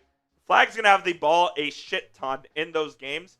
And we're going to see what he can do playmaking. We're going to see what he can do off the dribble. And if he struggles in the summer league, just please don't overreact. It's summer league. They're playing 40-minute games. Guys get 10 fouls. Yeah, it's not the NBA. You have a bunch of guys that aren't even going to make the league. Just kind of roughing it up. Like, it's that not being the NBA. said, if he ends up getting a triple-double, we can overreact because that's how it goes. As you should. No, I mean, seriously, like, I think Cooper Flagg's going to be fantastic. I just don't, like, is the expectation, is expecting him to win Rookie of the Year fair? Yes. I think it is too. 100%. I know that's a crazy high expectation, but he was the consensus number 1 overall pick for a reason. I think the expectation is that he wins Rookie of the Year. Jason Kidd, excuse me, not me, compared him to Grant Hill as, like, a guy who can both be a playmaker, be a defender, do a little bit of everything on the basketball court. And if he's Grant Hill, those of you that don't know, before Grant Hill's injury, he was a 7-time All-Star. He won Rookie of the Year and was an All-Star in his rookie season. I know that was back in the 90s, but if Cooper Flagg is Grant Hill pre-injury, you're getting a damn good player, someone who was on pace to become one of the best basketball players the world has ever seen. So. Yeah, and also, went to Duke, so, I mean, shout out to Did that go to Duke. The Mavs are developing a little bit of a Duke mafia, so to speak. With little 3 on the current roster with Lively, Kyrie, Flagg. I'm trying to think if there's anyone else. I think that's it. Yeah. And, of course, this goes back to Nico Harrison. Nico is going after the guys that he has had prior relationships with from his time at Nike. Look at P.J. Washington. He was a Kentucky guy. Yep. Daniel Gafford, Arkansas guy. Derek Lively, Kyrie Irving, Duke guys. It's actually a shock that Cooper Flagg signed with New Balance. Yeah. I guess that was prior to the draft. He signed with New Balance, like, I want to say even before his season last year with Duke. So he's been a New Balance guy for a while, but this team is being built by guys that Nico has a prior relationship with. And if you don't have a relationship with Nico Harrison, you're probably shit out of luck when it comes to your time with the Dallas Mavericks. My boy Jason Wanick is in the building. What up, Jason? Appreciate you tuning in, my friend. We are about 18 minutes away from NBA free agency, and we should hear something relatively quickly on the D'Angelo Russell front. My guess is before 5:15 p.m. Central Time, we know that D'Angelo Russell has agreed to a deal with the Mavericks. Is he the first signing of free agency? Make the call now. Is he the first one? Like that, it opens and we get the notification. At 5 p.m. and 30 seconds? Yep. I'll say yeah. I think he's the first guy. I think D'Lo is the first guy signed. Okay. Let's I get do. it. Matthew Scott saying T minus 19 minutes to D'Angelo. So, yeah, could very well be. Yeah, I absolutely could see that. I need to respond to my boy here 1 second.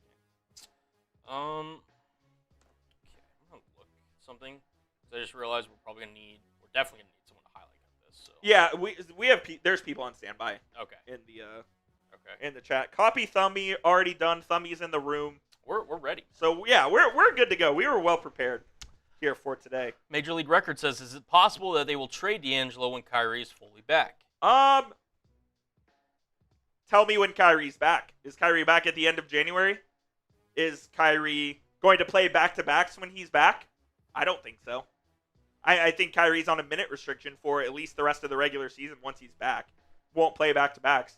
So, no, I don't think they would trade D'Angelo Russell at the trade deadline, especially if Kyrie might not even be back by the trade deadline, to be honest with you. Like, if I had to put a day on when Kyrie will be back, I would say it's the first game after the All-Star break. Shams Charania was saying that he thinks it's going to be mid to late January. That would be very aggressive. He tore his ACL in March, so that would be 10 months. I think it's after the All-Star break when he returns. Could D'Angelo Russell be traded in the offseason if it is indeed a 2-year deal that he is signed to? Possibly. Also, we don't know if that 2-year deal includes a player or team option or what, so let's just see what the contract details are first, but I would be pretty shocked if they ended up doing that. Noah Turner asked why a 2-year deal for Russell. Yeah, I don't know. Like I said, I think there could be a player or team option for that second season, and if it is, it's basically a pseudo 1-year deal. Maybe the Mavs are giving him a 2-year deal to further entice him to come sign in Dallas. I don't know if that's the case or if they feel like he can play a different role next season with a healthy Kyrie and D'Angelo Russell is their backup point guard coming off the bench. Possible as well. I don't quite know why they want to do a 2-year deal with them, but it sounds like that's what they're going to do. Joe says, what do you think about PJ and Gafford for Trey Murphy? I love Trey Murphy. PJ and Gaff, would I do that? That's the question. PJ and Gafford. You tell me, would I do that? I really like Trey Murphy. I do too. So if you get Lively to pair with Murphy, AD, Flagg, and I guess Kyrie, you have Klay as coming off the bench at that point. Well, it sounds like Klay's going to be coming off the bench anyway. So there you go. So you're basically replacing Washington with Trey Murphy. You think that's an upgrade? I'd really like Trey Murphy, and the fact that the age then more fits with Flagg's timeline, like I would do that. You think he plays the 3? I think he can. Okay. Because how tall is Trey Murphy? He's like, I want to say he's like 6'7", 6'8", so that sounds right. Yeah, I like Trey Murphy a lot. I know I'm biased because Gafford and Washington are our guys, and everybody overvalues their role players. 6'8". 6'8". Everybody overvalues their role players, and that goes for me as well. I'm certainly victim to that. So, tell me what the full deal is, and maybe I'd be open to it for sure. Averaged 21, 5, and 3 on 45% shooting. Like, obviously, that's not the greatest efficiency, but that'll work. He shot 88% from the free throw line last year. Gonna have to pay him as well. You will, but can the Mavs pay Trey Murphy and go into the second apron? Do you want to go into the second apron to pay Trey Murphy? To me, I don't know. It's up I there. Don't know. Look, I really like the guy. I really like him. I do like him. Aaron King says, who on the Mavs has the most chance of getting traded? I believe it is either Olivier-Maxence Prosper or Jaden Hardy. Those two guys have the best chance to get traded today. Look, I think Omax, his time has just kind of run out here after 2 seasons. It just really hasn't clicked for him, and maybe it clicks with another team. Hardy, after 3 seasons, you just kind of know what he is. He's a guy who can come off the bench. He can score in volume. If there's a night in the middle of January where you have 7 guys that are sitting on load management, you can start Jaden Hardy. He'll give you 30 points in 30 minutes. I don't think he can defend anybody. I don't think he's a true point guard, so that puts him at the 2. Not the biggest fan of Hardy. I like Omax, and I think he can turn into a good player in the league, but I think those are your 2 guys that are most likely to be traded. Bobby Watson says Kyrie will be back around March. Murphy is a no-go. We need dogs. I think Trey Murphy's a bit of a dog. He is a dog. He's got some dog in him He for is a sure. dog. So, yeah, Mike, that's the big part is are you going into the second apron? Because you'll have Kyrie on close to $40 million a year. You'll have Anthony Davis on 57, 58 million bucks. You'll have Flagg double digit, but that's affordable. You have Gafford at 18 million bucks a year. If you extend PJ, you'll have him between 17 and 20 million a year. Are you giving Trey Murphy a 5-year, $180 million contract? I don't know, Jim. I mean, Just a lot of money. I just pulled up Fanspo. It works. Just those, and you'd probably have to attach a pick if you're Dallas. And the Mavs only have the 29 Lakers pick, and I believe their own 31. I don't even know if they have their own 31. But they definitely have that 29 pick. The Mavs are the cupboard is not full when it comes to draft picks for the Mavericks. No. So you would be taking a bit of a risk if you do acquire Trey Murphy. Jason says, I'm glad we have Gaff back. Me too. I'm a big Daniel Gafford fan. I'm glad that they worked out a deal with him. He's really like an ideal center that can start for you too, but he can also come off the bench, give you valuable minutes. I think, that was the first trade deadline that I worked here at Chat Sports whenever they acquired him and PJ, and it was such a win for the Mavericks. The only problem with Gafford is when he goes up against bigger centers, especially in the postseason, he can kind of get played off the floor. Yep. We kind of saw that against Boston where he was just completely ineffective. Yep. So that's definitely a drawback. But yeah, for the regular season, you absolutely need guys like Gafford who can start, come off the bench. We'll play about 25 minutes a night. You're giving him, starter level money at $18 million a year, but if you want to bring him off the bench, you certainly can. So yeah, I like the deal for Gafford, no question about it. Sean says he already made a drastic trade. Yes, he did. He certainly did make a drastic trade. This one wouldn't be as drastic, and I think I would certainly be more on board with this one. Yeah. And as would Mavs fans in general.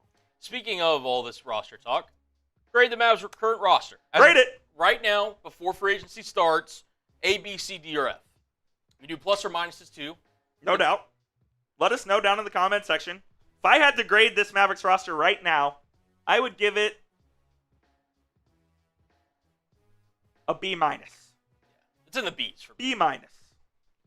I think this is a good roster with the ability to get better. I don't think this is a great roster, especially with Kyrie hurt. I think the Mavs can contend in the Western Conference with their current roster.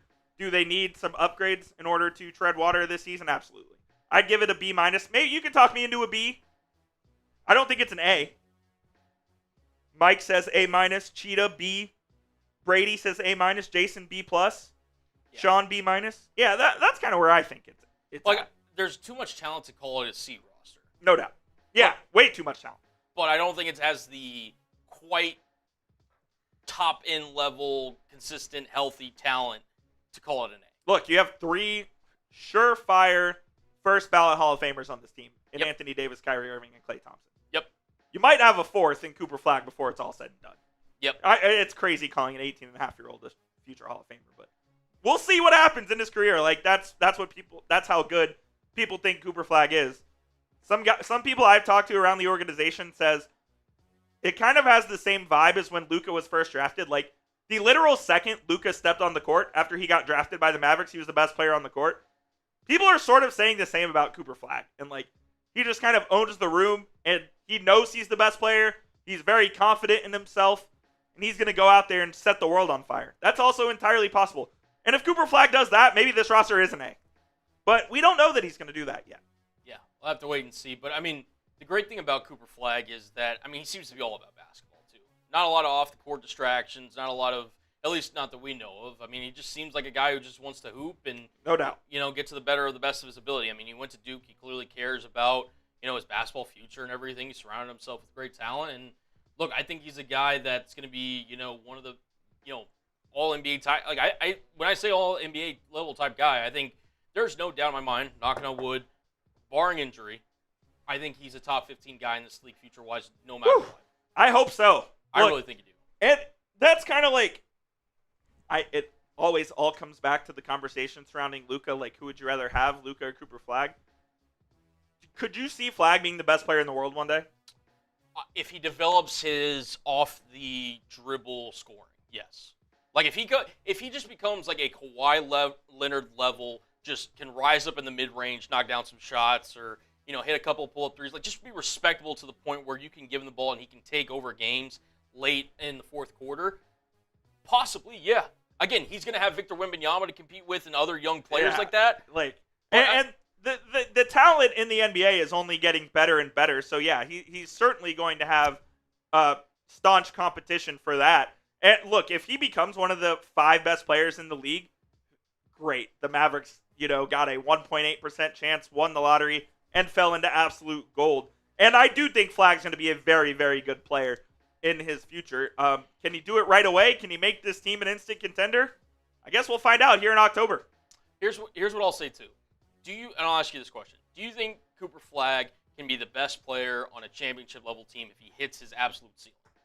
My original thought on that was I think he's a very, very, very, very good 2 on a championship team. I don't know if he's a 1. Okay. I don't know. If he turns into a 1, fantastic. I just don't know if he's a 1 yet. I think in the NBA right now, there are a max of 7 1s in the league. That's fair. There's Jokic. There's clearly Shea. Luka. I think Luka's one of them. We don't know yet. He hasn't won a title. Okay. But yes, I agree. Right. I agree. Tatum. Who have we not said? Hold on. Giannis. Ant. Yeah, Ant would be one of them. We didn't say Giannis. That's 6. Giannis. At this point, you're kind of. Do we think Brunson is? I don't. Wemby. Not at this point, but maybe. Could be. It's a very select few is the point of true 1s on a title team. And if Flagg can get to that, fantastic. Who am I trading Flagg for right now? Luka. Speaking of Cooper Flagg, you want to tell them about our awesome deal that we've got at Fanatics? Absolutely. With 6 minutes and change before free agency begins, go get yourself a Cooper Flagg jersey right now at chatsports.com/Flagg. We have the newest, latest, greatest in stock. We have the championship blue one. We have the navy blue one. We have the white one, all in stock right now with our friends at Fanatics. Chatsports.com/Flagg is where you can find it. Fanatics will send us a part of the proceeds once that happens. So go get yourself hooked up. Rep the newest Maverick right now, Cooper Flagg. When you go to chatsports.com/Flagg, get your jerseys today. That link is in the live chat and in the description of today's show. Shout out to Fanatics for sponsoring this episode of Mavericks Today. The jerseys went fast, Mike? Is that the rumor out there? I'm sure that they'll restock if they don't have your size or color. But, hey, man, Cooper Flagg jersey going to be very popular. The Mavericks ordered 3,000 Cooper Flagg jerseys for draft night at the American Airlines Center. They sold out of them on draft night. So they are going fast. But use this link right here to try to get yours today. Chatsports.com/Flagg. You ready for NBA free agency to start? Type me. 5 minutes to go. Let's go. 5 minutes to go. D'Angelo Russell could be a Maverick in 5 minutes. Let's go, baby. Type me if you're ready for free agency to start. We got 275 people rocking and rolling with us right now. My guy Aaron King, Noah Turner, Sammy, Flaro.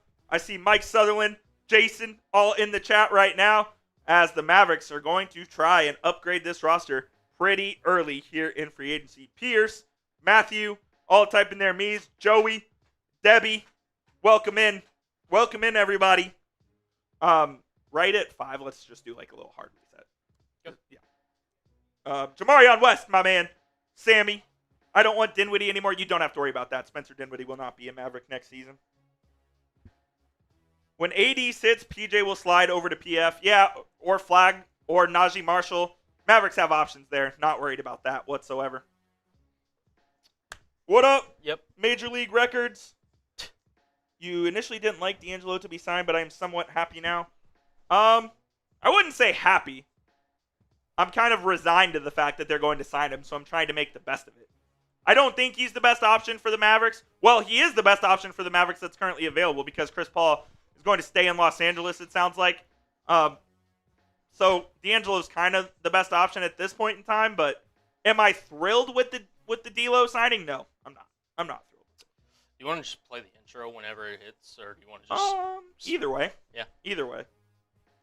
Either way. John Wayne says D'Lo is not the answer. I don't think so either, John, but they're going to have to. Who's the Mavs' best second-round pick ever? great question. I think the answer is pretty clear. Man who resides in New York. The man resides in New York and plays for the New York Knicks, and that is Jalen Brunson. It's tough. I don't even think it's a discussion. I'm trying to think of what other second-round picks have actually made an impact for the Mavs. Jaden Hardy has made no impact. Usually the Mavs' second-round pick is a draft and stash guy. JJ Barea was an undrafted free agent. Yeah, I think the list is pretty short. I think it's Jalen Brunson. Thoughts on Melvin Aginsa? Melvin's not going to play for the Mavericks next season. He had a below average year in the French League last year, so I don't believe he's going to play for the Mavericks next year. Major League Records is best channel for Mavs news. We appreciate you, sir. Hey, appreciate you, brother. That's why you hit that subscribe button. We're here on all major events, free agency, draft, you name it. We cover it right here. Hit that subscribe button. Help this baby tick up. It's youtube.com/MavsTV. We'll have you covered all throughout the summer. Mavs free agency, Summer League will be going live for that as well. So hit that sub button. Stay locked in. Less than 2 minutes till the start of free agency, baby. Here we go. I'm kind of getting nervous and anxious. Do we see this notification hit right at 5? I'm willing to lean that way because the only other one that I could see is DFS because that one's also been reported that's basically done. Maybe Ty Jerome with Memphis. Yep. There's a couple that it could be there, but I'm gonna roll with D'Lo being the first announcement. I like it. We'll see in about 90 seconds. I closed out of Twitter on my laptop so I can get the notification on my phone in case it does happen. Shout out Aaron King, says subscribed. We got 300 people in the building right now. Hit that like button. Help us get to 150 likes so we can get a 50% like rate and push this video out to more and more people. Bill Allen. Yeah, Josh Howard was a first-round pick. He was the last pick of the first round when they had 29 teams in the NBA, so he was a first. You'd rather Dennis Schroeder, says Tom. Not a huge fan. Not a huge fan of Dennis Schroeder. Look, if Dirk doesn't like you, I'm not going to like you. And Dirk doesn't like Dennis Schroeder, so I think I'm that. Hassan Whiteside will go save the Lakers. That brother's cooked. I'm so glad that the Mavericks didn't sign Hassan Whiteside to that max when it was between them and the Miami Heat back. That was 2016 or 17. I remember waking up to the notification that he re-signed with the Heat, and I was pissed. Marquise Daniels was. If Marquise was the second-round pick, that'd be a good option. I'd still take Jalen Brunson over him, though. I think Brunson's clear one. It would be the question of who's two. Yep, Josh Howard was the 29th pick, but there were only 29 teams. All right, free agency about to begin in 10 seconds. If you're here, you are in the right place. We have you covered with all of the latest Mavericks news and rumors. If the Mavericks sign someone, you'll find out right here. Let's go.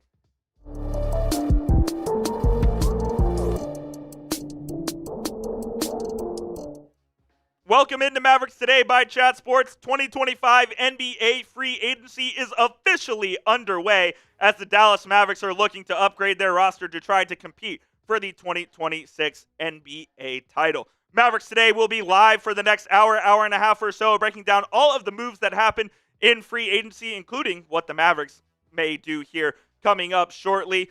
Hit that subscribe button, hit that like button, as we'll be live with you breaking down everything the Mavericks do. If you want the Mavericks to sign someone right now, hit that thumbs up icon. As myself, my guy Colin Brown, producing on the ones and twos on today's show, will have you covered. And we do not have any moves as of yet. I thought it would happen in the first minute, Colin.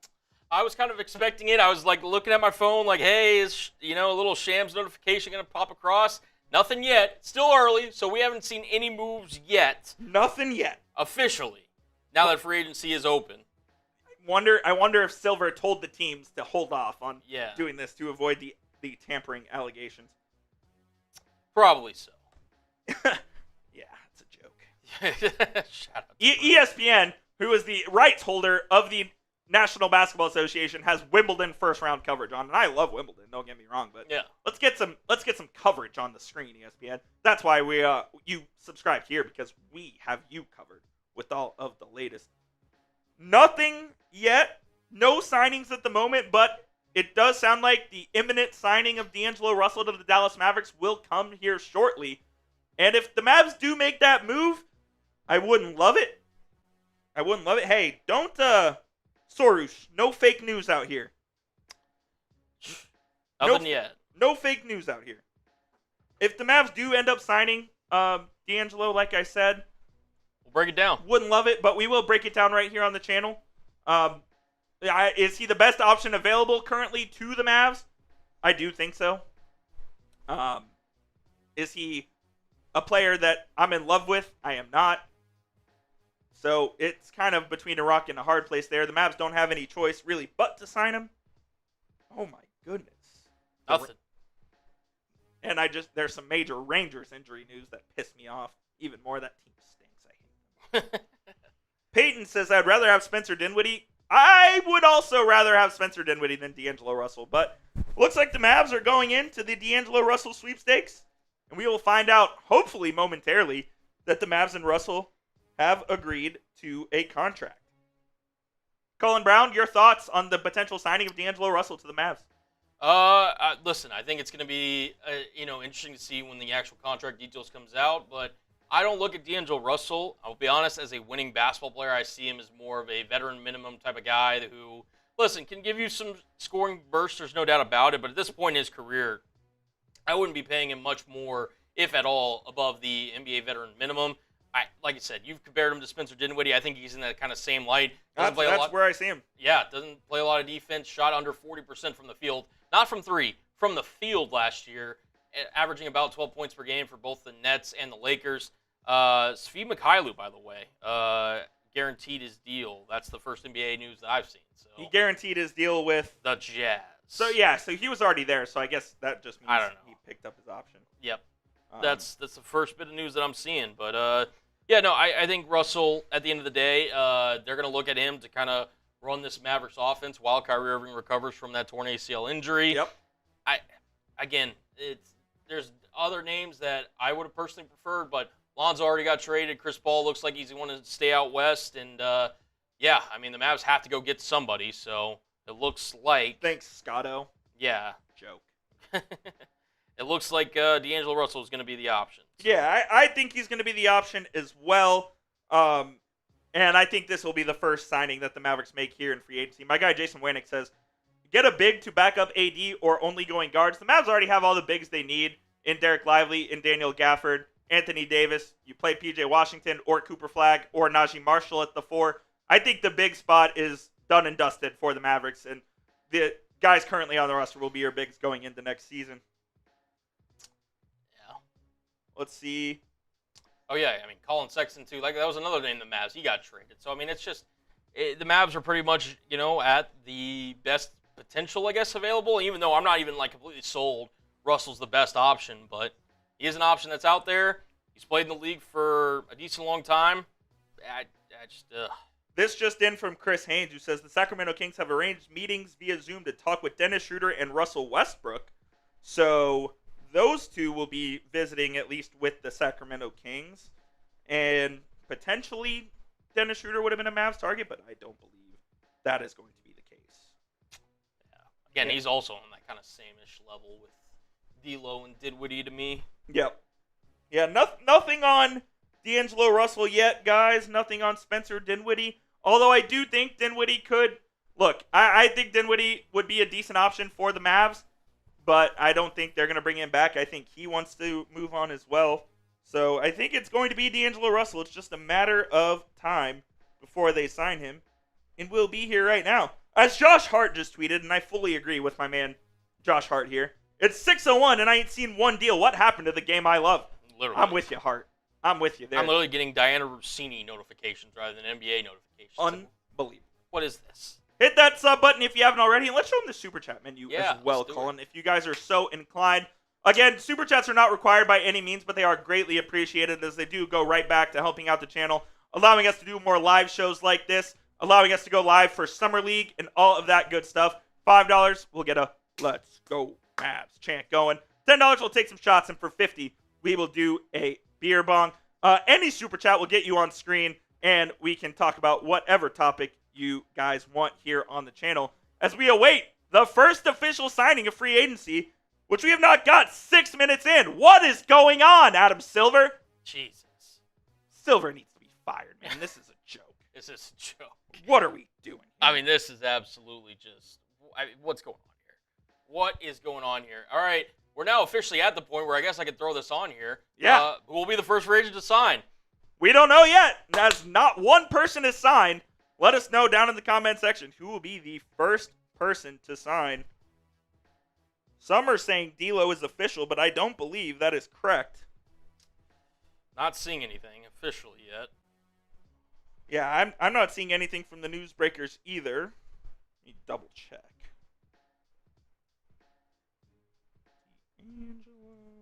Yeah, nothing confirmed yet with D'Lo.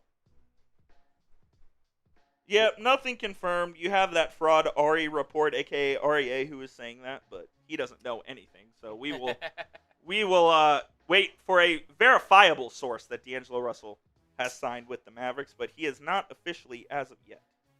Yeah, we're just sitting there waiting. Chris Haynes says Chris Paul plans to decide between the Suns and the Clippers. Yep. So CP3 will be returning to one of his former teams. It's just a matter of which one. Whether it be the Phoenix Suns or the Los Angeles Clippers, wouldn't shock me if CP3 went back to LA. Look, the Suns, I mean, they do need a point guard, and they need one badly. But They haven't had one since he left. they have not. I'll throw this out to you as well, Colin Brown. He would not be able to wear number 3, No, he would not. which would be the first time in his career that he has not worn number 3. Maybe that's a selling point for the Clippers. Maybe the Clippers get him back, because number 3 will be retired by the Clippers. It's only his. Yeah. So that's definitely possible as well. Jason says, who gets Ben Simmons? I don't know. I think Simmons will have some sort of market, though. I mean, if D'Angelo Russell's got a market, Ben Simmons at least will have something. yeah, I look, Ben Simmons can be a backup, whatever. If you want to call him a center, if you want to call him a point guard, he can certainly do that.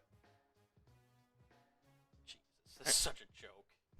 We're almost 10 minutes to the start of free agency, and nothing's been... It's embarrassing, is what it is. Nothing's It's happened yet. embarrassing. As we got 350 people here in our live, and we're just waiting for stuff to happen. Appreciate all of y'all hanging out with me. Fulbright TV says, I want Marcus Smart. That'd be cool. Colin and I went to high school with Marcus Smart. We did. So that would be really fun if we ended up getting him. But the Mavs aren't trading for a guy who's making $21 million next year, I don't think. Run it back, Coop. What? Run it back. Run it back with Marcus? Be chills. Be chills. Be chills. Yeah. Oh, man. I mean, Jerry Jones makes moves faster than this. Seriously. What is going on? I absolutely believe Adam Silver told the teams to wait 10 minutes. I mean, this is just unbelievable.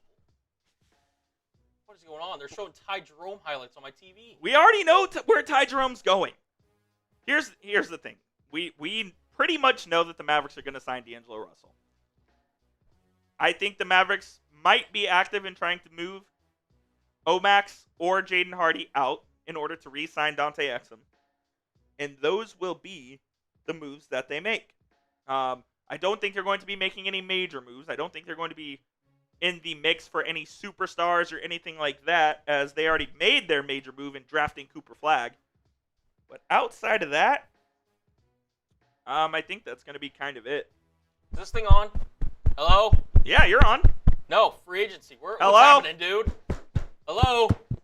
Hey, Adam. Adam, you awake there, buddy? I am friends with Adam Silver on Facebook. Should I message him? Crazy. Should I message him? Just be like, hey, check to see if he's on Facebook. Yeah, let me go check and see if Adam Silver's on Facebook right now. Got a freaking Ari Mirov notification. Yeah, I got that too. What a joke. Jesus. Adam is not currently active on Facebook at the moment. What the hell is going on? Unbelievable. Joey says, I saw Marcus Smart play when he was in high school. So did I. I watched about every game of his career when he was in high school because we went to Flower Mound Marcus with him. Shout out. No joke. One of the best high school players I've ever seen. Yes. I like these guys. These guys in high school are out of this world compared to like normal high school players. Yes. And what's crazy is, I believe in the last season, Smart's senior year, he was not even the leading scorer on that team. No, he Because wasn't. it was Phil. It was Phil. But when you rocked up to the gym and you saw warm-ups and Smart's doing 360 windmills Yeah. in warm-ups, it was over. The teams had no chance against us. I remember he did that during a game, and it got him moved up from freshman to varsity. Yeah, he won District Player of the Year as a freshman. Yeah. It was absolutely crazy. He was a stud. He was an absolute stud, man. I would love getting Marcus on the Mavs. I think that would be so sick. It would be electric. I don't see that happening though. Maybe in free agency if he wants to come home. Maybe. Have y'all covered anything on Jordan Clarkson yet? There's nothing to cover, unfortunately, because no move's been made. Yep, Clarkson bought out by the Utah Jazz, will be a free agent. I don't think the Mavs will be serious players for his services unless it's for a veteran minimum. I think they're going to go more of the route of D'Angelo Russell, who is a true point guard. But if they could move off of Prosper or Hardy, maybe even both, then you could start considering a Jordan Clarkson move.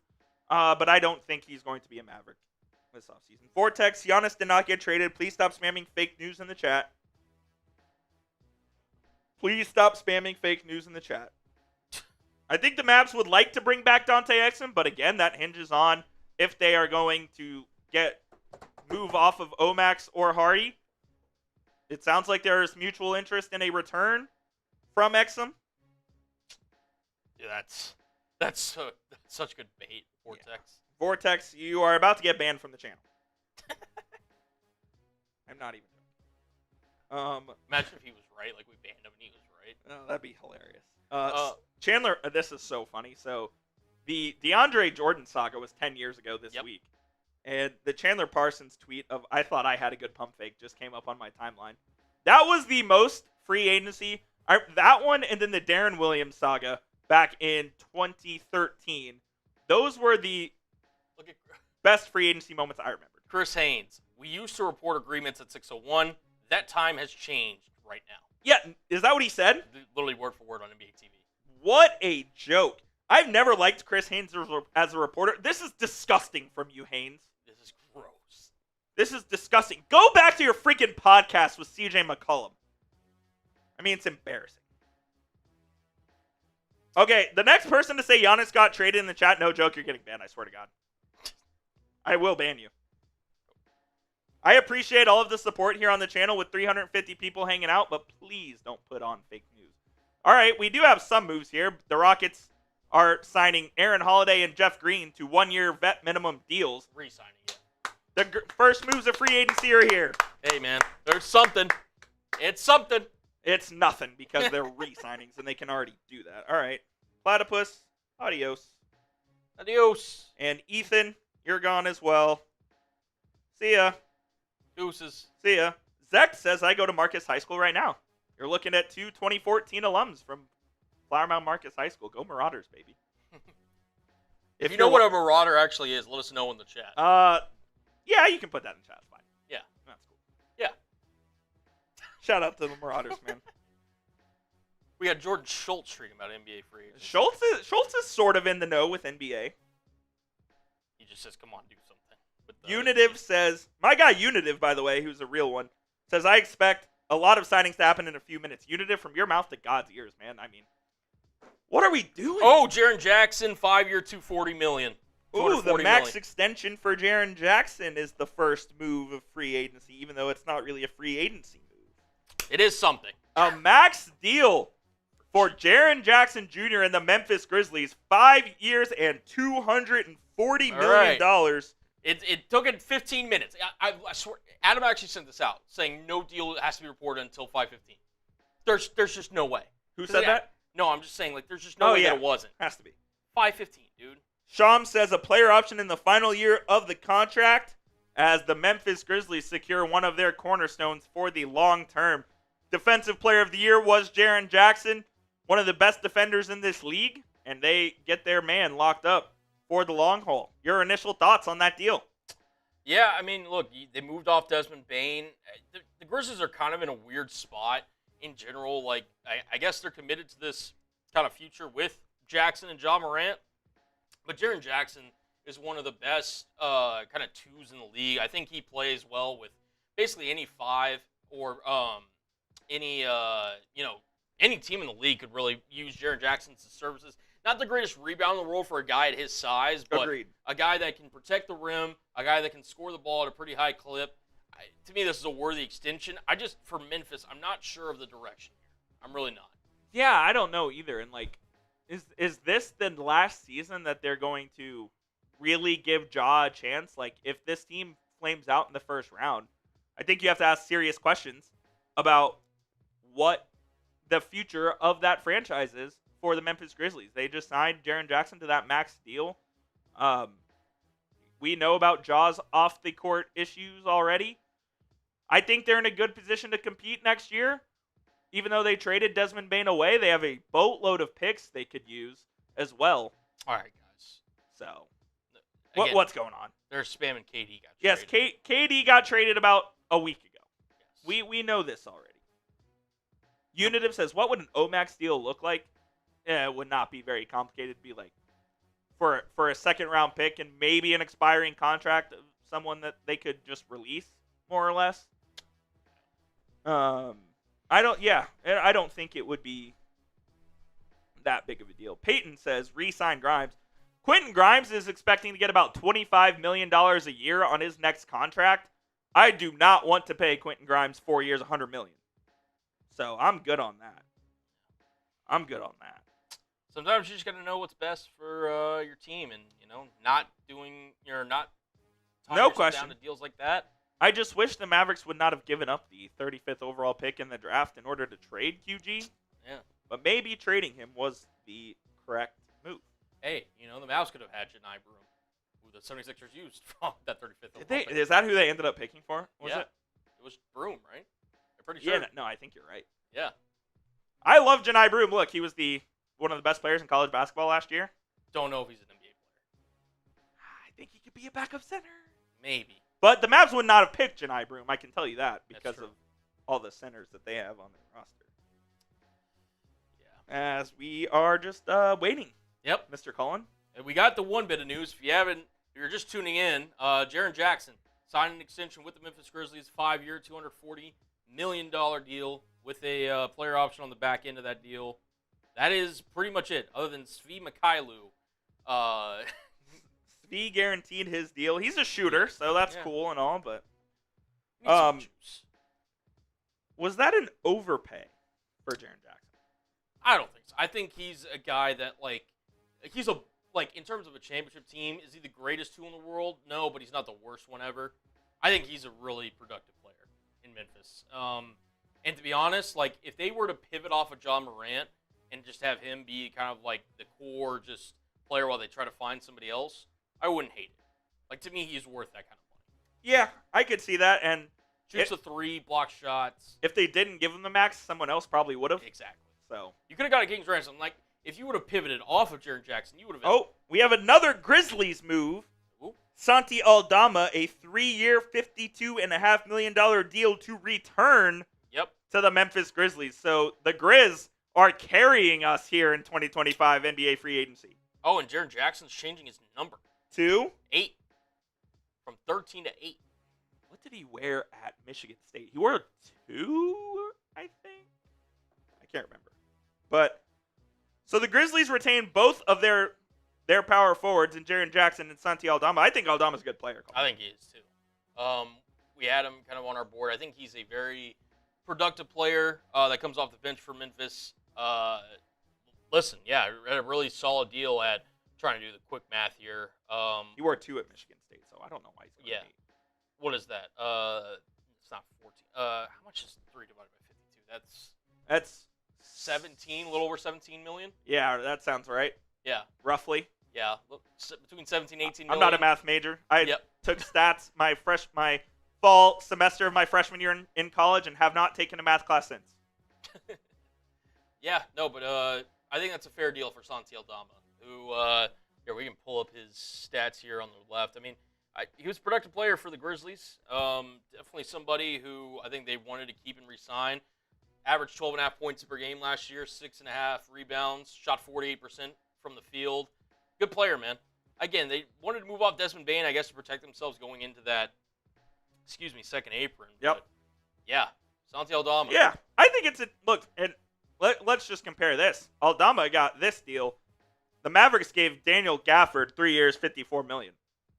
Mavs got pretty good value for Daniel Gafford, in my opinion, because I think Gafford's a better player. I know these guys play different positions, but Gafford certainly is very valuable to the Mavs and probably would have gotten more than that on the open market. So when you compare those deals, I think the Mavs did right by extending Daniel Gafford. My guy Manji says, is PJ getting a contract extension? I don't know if PJ is getting an extension right now. If it gets closer to the season and he's still on the roster, I could see it. If it's near the trade deadline, I could see it. I could also see the Mavs just letting it play it out and him testing free agency next summer. I don't know if PJ gets an extension here right now. I don't know. Very true. This is a good point from Spivey. Houston, Minnesota, OKC, and Memphis all keeping their bigs. That's why Dallas re-signed Gafford. Absolutely. The big market is super thin at the moment.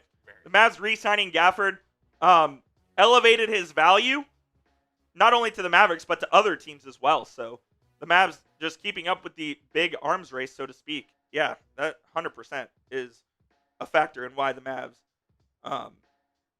ended up re-signing Gaff. Vortex says Clarkson negotiating buyout with Jazz. Yes, he is. Yes, he is. Changing his number to 8. I don't know why he's doing that. 13 looks like 8, sort of. Yeah. Marketing, maybe. I don't know. Triple J. I just saw Marsh tweet this, so I'll throw it out to you. Do we get a Woj bomb, or is he done? Dude, it would be that electric. Would break Twitter. It would. If Shams Charania breaks a bit of NBA news at all today, it's a win. And Shams is in shambles. If Woj is the first one to do it. Give me a Woj bomb. That would feed families. Yep, Batum did go back to the Clips after he opted out. And we're just waiting and waiting and waiting for the D'Angelo Russell news to come in. Shout out to the 300-plus people who are tuned into the channel right now. If you haven't already. If you want the Mavs to sign someone, if you want some freaking news to break, like this video right now. Jesus, man. Come on. All we've gotten is 2 Grizzlies basically re-signings. That's it. That's it. That's it. Time in the Buckeye. My G Time Man says, like. Shout out Time Man. If we sign D'Lo with the deal right now, we will have like $11 million in cap space. The Mavs do not have any moves in cap space. They have no cap space. They are above the luxury tax. So the only move the Mavericks can make is using the $5.7 million taxpayer mid-level exception, which is available to them, that they will more than likely use on D'Angelo Russell. Then after that, the only things they can do is sign guys to veteran minimums. I don't know if the Mavs are hard capped at the first apron or not. I'm not positive. But they do not have any cap space to use. They do not. Excuse me. Tammy says, what number will D'Angelo Russell wear? Great question. Jaden Hardy wears 1. If Dante Exum returns, he wears 0. Maybe Exum switches to his old number 11 and D'Angelo Russell wears 0? Or maybe D'Angelo Russell just wears 11. No, Kyrie wears 11. What am I talking about? That's a great question. What number does D'Angelo Russell wear? Max Christie wears 00? Is anyone wearing 10? Brandon Williams is wearing 10? I don't know. I have no idea what number D'Lo would wear. No idea. Could Gafford be moved today? Asked Unitiv. I don't think Gafford gets moved today or this season at all. If he gets traded, I think it's more of an off-season type beat for Mr. Gafford. It is almost 30 minutes since free agency officially opened, and we've had 2 re-signings.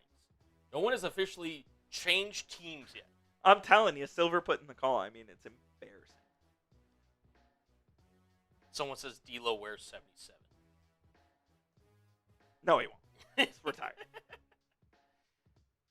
It will never be worn again. I mean, Adam Silver should cost him his job for what he has done to our great game. What happened to the game I love? What happened to the game I love, said Josh Hart. Reports. No one cares about the freaking Grizzlies, man. Give us some real news. Seriously, shout out to the 10 Grizzlies fans that are tuned in right now watching this. Do the Grizzlies have more than 10 fans? They can't ever fill out that arena. I'm hot. Porzingis did get traded to the Hawks about a week ago. That was a big move. All of the big moves that pretty much already happened, the trades, Terrence Mann, he got bought out, so he's a free agent now. You got KP to Atlanta. You had Desmond Bain to Orlando.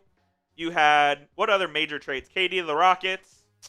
You had CJ McCollum to the Wizards. Holiday to the Trailblazers. Holiday to the Blazers. Oh, my God. I mean, this is just gross.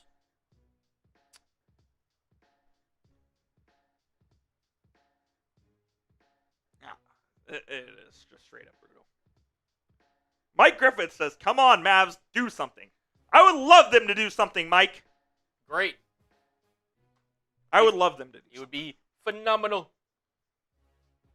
Manji says, I feel like Nico's trying to do a big deal right now before they settle for D'Lo. No, I don't think they're trying to do a big deal. What big deals could the Mavs even do? Trade for LeBron? Now, that would be a tailspin. That would be crazy.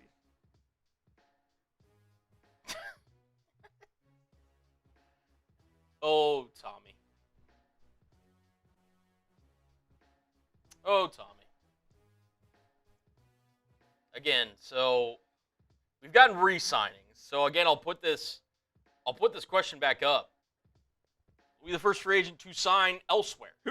Elsewhere. Elsewhere. Jaren Jackson and Santi Aldama do not count. Who will be the first free agent to sign with a different team here in 2025 NBA free agency? Let us know down there in the comment section.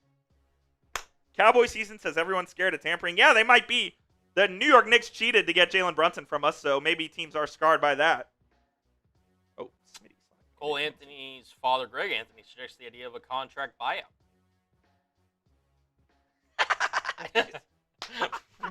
That's good shit. I mean, what did Cole Anthony's dad say?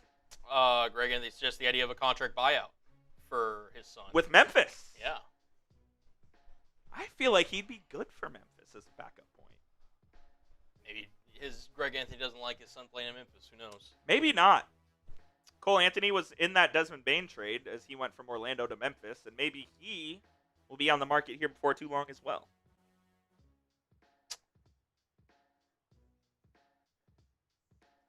Giannis? No, Giannis won't be a Maverick, unfortunately.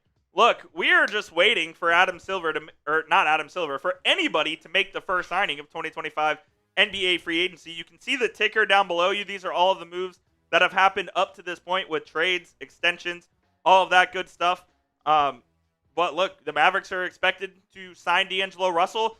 Mark Stein said it would have been within the first hour of free agency, Colin. We're almost halfway through that. I'm about to say, he's got about a half an hour left. We are almost halfway through that. Julius Randle re-signing with Minnesota. They were able to keep both Julius Randle and Naz Reid, so good deals there for Minnesota. Colin Sexton traded to the Hornets with 1 year left on his deal. I thought that was interesting.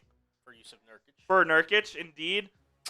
As far as the Mavericks go, outside of Russell, which would give them 15 players on the roster, unless they were to move Olivier-Maxence Prosper or Jaden Hardy, I don't think the Mavericks... Dorian Finney-Smith, 4-year, $53 million deal with the Rockets. There you go. Dorian Finney-Smith is the first name there we go. in NBA free agency to be announced, and we knew this deal was coming earlier in the day as Dodo heads back to Texas to sign a 4-year deal with the Houston Rockets. He opted out of his deal with the Lakers to become a free agent, and he lands in Houston. I think that's a great pickup for the Houston Rockets, who now have Fred VanVleet. They have Jabari Smith, Kevin Durant, Dorian Finney-Smith. One of the best wing cores in the NBA, Colin, with the addition of Dorian Finney-Smith to the Houston Rockets, a 4-year, $53 million deal. He will go into the mid-level exception for them, and Dorian Finney-Smith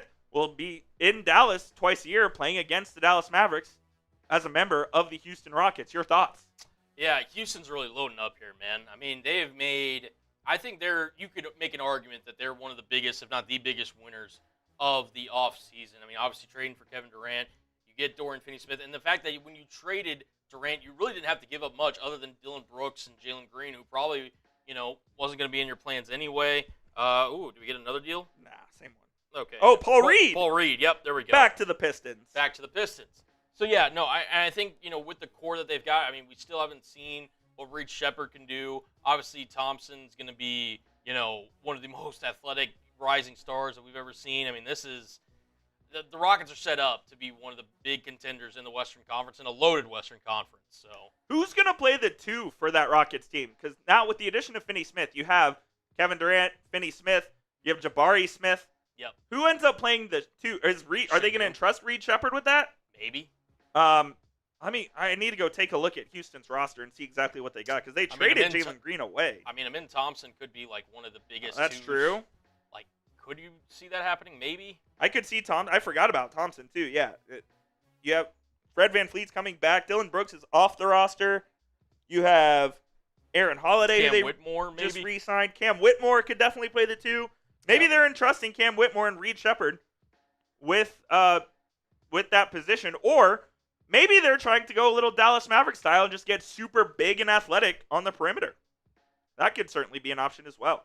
B-Ball Paul, 2 years, $11 million, back to the Detroit Pistons. B-Ball Paul, baby. LOL. Yeah, so the Rockets, I do think the Rockets are one of the 2 or 3 best teams. They're up there for sure. In the NBA. They're a threat. They're an absolute threat. They can switch crazy. Yeah, with Thompson and Smith, KD, Dorian, they can definitely switch around there. I bet Finney Smith ends up coming off the bench though. Yeah, no, I would agree. But I mean, that's kind of an ideal role for him. Yeah, 100%. He can start. He can play heavy minutes if you need him to. Yeah. But congrats to him, man. 32 years old, gets the full mid-level exception, and will be 36 by the time that contract ends. Good for him. Good for him. Good for him. Yep. Just wow. He shot 41% from 3 last year as well. Dorian Finney-Smith heads down I-45 to the Houston Rockets. That is the first external move in NBA free agency. As we are now at a whole 1. Another move from Shams. Cam Spencer and the Grizzlies. Another Grizzlies move, baby. 2-year, $4.5 million deal. Thank God the Grizzlies are doing something. Yeah. All of the moves, Colin, in this free agency, besides B-Ball Paul, have been in the Southwest Division with the Grizzlies and the Rockets. Yes. Which is pretty wild to say. We are awaiting word on D'Angelo Russell if you're just joining us, as the Mavericks are expected to sign him to a multi-year contract. That's a disrespectful grab from Legion Hoops. You see this? No, I didn't. They don't even have Amin Thompson on there. Legion Hoops is a joke. They also said Don Staley was interviewing for the New York Knicks head coaching job, which clearly isn't going to happen. Yeah. What if we sign Cam Johnson, says Sammy? That'd be sick, except Cam Johnson is not a free agent. But yeah, as you can see here, Paul Reed signing with the Detroit Pistons. We can actually, we'll go through some of the recent moves that have been made. Let's do it. Here with this free agency tracker. Just a sec. Load up here. The circle says overpayment on Dorian Finney-Smith. I don't think it's an overpayment. I think they pretty much got market value for him. Maybe the years was a little bit of an overpay with the 4-year deal at 32 years old. But no, I liked the deal for the Rockets. They had the non-taxpayer mid-level available, and they go out and get Dorian Finney-Smith. I think that's a good deal for the Houston Rockets. I'm also a huge DFS fan. I've known him since his rookie season with the Mavericks when I was covering the team, and great guy, good player. Very excited that he is getting to secure his family's generational wealth. So congrats to Dorian Finney-Smith. Day'Ron Sharpe went back to the Nets, 2 years, $12 million deal. Nicolas Batum. Death, taxes, and Batum still playing in the NBA. He's got to be close to 40 as he signs another 2-year deal with the Clips. Jaren Jackson gets his max 5-year, $240 million deal with the Memphis Grizzlies.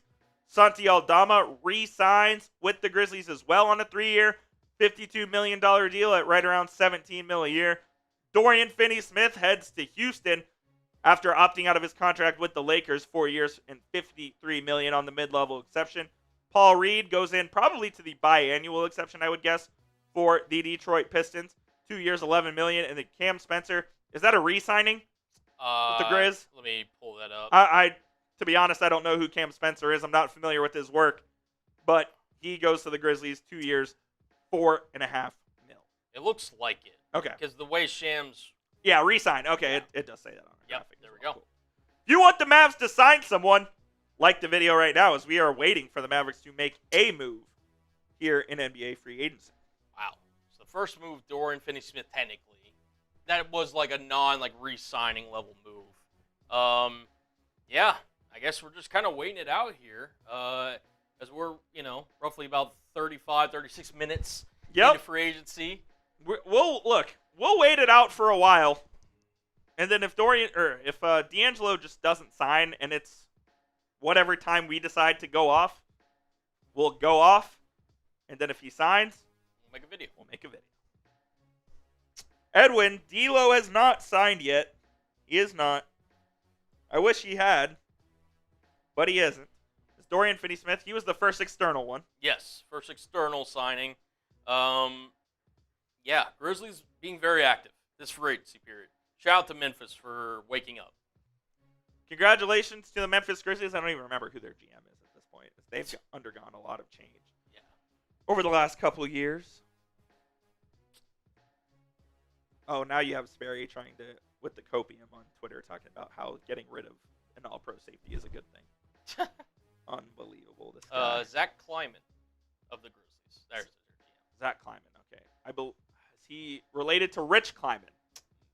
Not sure. Let's see. Rich Kleiman, the business partner of Kevin Durant? I don't know if they're related or not. I don't think they are, actually. Yeah, not seeing anything. Okay, didn't think so. Yeah. Karen says Mavs should sign Jordan Clarkson. Wouldn't hate it for the veteran minimum if they were able to move off of Jaden Hardy or Omax, but they're going to use this mid-level exception on D'Angelo Russell. If it's not D'Angelo Russell, another point guard. I don't think it would be Clarkson. AKA B-Ball Paul has got to be the most, agent tweet ever from Shams, by the way. Did he tweet that? He did tweet. Good God. Should the Mavs sign, DC, FL says, Coop, what do you think about Kevin Porter Jr.? Don't really want to touch Kevin Porter Jr. Nope. Given all the circumstances that have happened with him, think I'll pass on that one. Off the court stuff, yeah. I would say off the board for me. Spencer Dinwiddie better than? Yeah, the Memphis Grizzlies and Cole Anthony's reps at Excel Sports are working towards a resolution that allows Memphis to create the necessary cap space to renegotiate and extend Jaren Jackson Jr. while giving Anthony the opportunity to find his next destination. So I guess Greg Anthony was with a little leak there. Greg Anthony, is he up there on NBA TV right now? That's him? Okay, well, the other him. guy, well, yeah. That's not him, but yeah. Interesting, okay. So Cole Anthony set to become a free agent here as he's going to negotiate a contract buyout with the Memphis Grizzlies. We do have a super chat coming in from my guy Edwin. Edwin will show that here in just a moment when we get the chance. Yes, sir. Yes, sir. He says, love your YouTube videos, my boy. Best Mavs news on YouTube. My man. Appreciate you, Edwin. That's why you hit that sub button. And because you sent in a 5, it's a let's go Mavs. Let's go Mavs. Let's go Mavs. I'm not quite Sean Heath, the Mavs PA announcer. But I think I do a pretty decent job. Thank you, brother. Appreciate you. Could Nick Alexander-Walker will take a No, Alexander Walker won't be a minimum guy. He'll be close to a mid-level exception guy, if not even more. I think he's going to get a lot of dope. He's going to get at minimum the Dorian Finney-Smith contract, maybe even more, to be honest with you. So, shout out my man Edwin Valdez. Appreciate you. Appreciate you, my guy. There you go. There you go. Hit that sub button if you haven't already. YouTube.com/MavsTV. When the Mavs do make a move, eventually, we will have you covered here with the video. If they don't, we'll keep you up to date if they do. Yeah. So hit that subscribe button right now. All of the latest Mavericks news and rumors. We will be going live as well for the Summer League, Mavs versus Lakers and Mavs versus Spurs in about 10, 12 days. We'll be live right here on the channel. So lock us in. See you guys soon. We're not going anywhere right now, though. Look at this. I'm just going to read you off Houston's just notable key players. Please do. Durant. Yep. Şengün. Amen Thompson. Fred VanVleet. Jabari Smith. DFS. Steven Adams, they re-signed. Tari Eason. Reed Shepherd. Cam Whitmore. It's a loaded roster, man. Aaron Holiday. Jeff Green. They've got some. It's a loaded roster. I think that team could really take a step next year and compete in this Western Conference. Manji says, Coop, what happened to Harrison? Colin, what happened? He's still here at Chat Sports. He runs our Bears coverage here at Chat Sports and also started a own personal channel called Four Verts where he talks indeed. NFL and college football, and ironically enough, I'm his producer normally. But Sea Breeze. listen, my guy Coop said, "Hey, listen, I'm going live for agency. I need a producer. Can you step up?" And I said, "Coop, for you, I got you." I wish that was what happened. I wish that was what happened. We'll go with that story though. No, yeah, listen, he's still here. He's still rocking. He's actually on our main Chat Sports channel right now, also live simulcasting on our Bulls channel, breaking down for agency. So Check yeah, this. he's still live. Stay with us though. You don't need to go watch Harrison. No. You can stay with us. Harrison loves you guys though. He always says he misses the Mavs faithful. Man that wears a lot of hats here. He does. What did I miss here? Oh yeah, Flowero. I did want to address this. Should have traded Hardy last offseason. Teams wanted him. He did have more of a market last offseason for sure. Kind of do wish they would have traded him last offseason, but they didn't, and we're here right now. Yeah, we are. All right, just to, again, re-highlight what's happened so far in free agency. Jaren Jackson kicked things off, signing an extension with the Memphis Grizzlies. 5 years, $240 million deals. And not to be, well, I mean, let's face it, that's the big headline. Santi Aldama also re-signed with the Grizzlies. 3 years, $52.5 million. So, as Coop mentioned, locking down a couple of forwards for the long haul. Again, 2 really productive players for the Grizzlies last year. They retained both Aldama and Jaren Jackson. Dorian Finney-Smith, as it was widely reported before free agency started, signs with the Houston Rockets. 4 years, $53 million deal. Again, great. Shut up, my guy, Doe. Yeah, Dodo going to Houston. You have Paul Reed or P-Ball Paul. B-Ball Paul. Re-signing with the Detroit Pistons, 2 years for $11 million. And then the latest signing is Cam Spencer re-signing with the Grizzlies for 2 years, $4.5 million. There it is. Joey Fletch says, how will the contract for D'Lo be broken down? 2 years, $12 million. Not exactly sure, Joey. It'll be maybe a player option or team option on the second season. But my guess is it'll just be a normal ascending contract where if it's 2 years, $12 million, he'll make, I don't know how, but he'll make less in the first year than he does in the second year. That'd be my guess. All right, Coop, I'll just throw out this question. Please your do. Take on it. Do the Mavs potentially target Cole Anthony now that he's a potential buyout candidate? Let me go look at Cole Anthony's numbers, but on the surface, I think I would like Cole Anthony over D'Angelo Russell, and maybe that's the holdup, but I don't know. Maybe. Let me go check. He does look a lot like Keith Lee. Cole Anthony last season averaged 9.5 points, almost 3 assists a night. Not great shooting numbers. 42% from better than D'Lo's. The field and 35 from 3. They are better than D'Lo's for sure. Just looking off the numbers of the first 5 years of his career, the 1 year he had in 21-22, he averaged 16 points. That was by far his best year. But not great shooting numbers and not great assist numbers either. I think I would take D'Angelo Russell. Just looking at the numbers and not, actually watching Cole Anthony's game, I think I would go with D'Angelo Russell over. Should we try to trade Caleb Martin or see how he does? I wouldn't hate trading Caleb Martin, but Nico went out and traded the 35th pick and Quentin Grimes to go get him. So I don't think that's going to happen. You never know. Who do I want the Mavericks to sign? I don't know, honestly. I think they're going to sign D'Angelo Russell. I'm not sure I'm in love with that.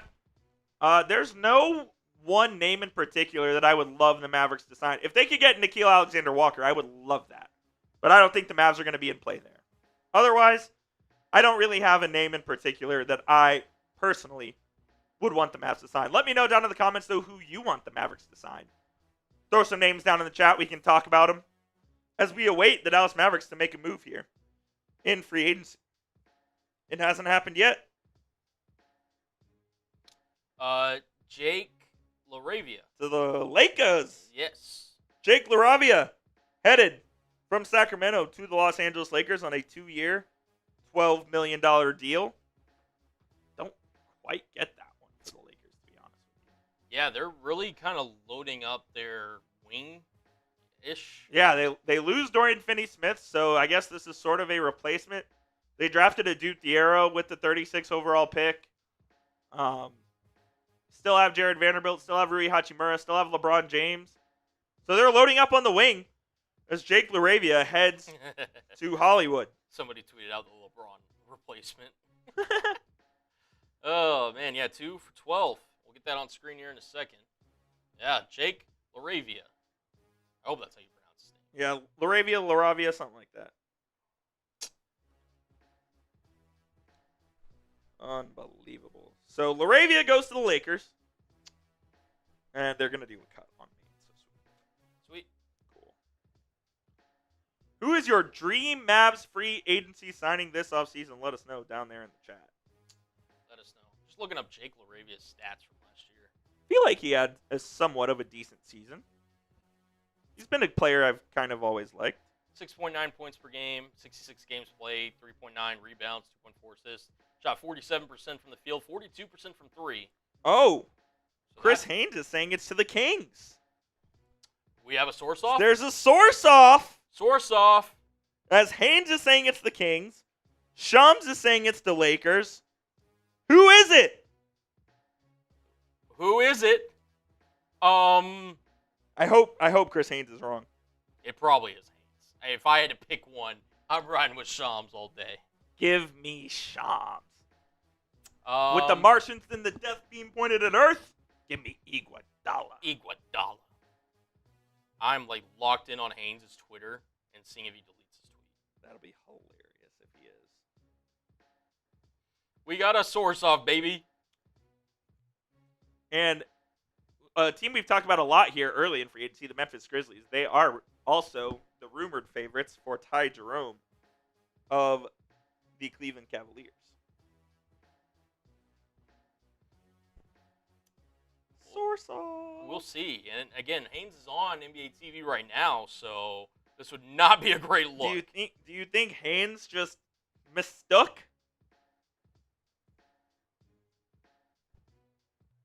Guy's an all-time stiff. Yeah. This graphic may change or it may stay the same. Either We'll way. see.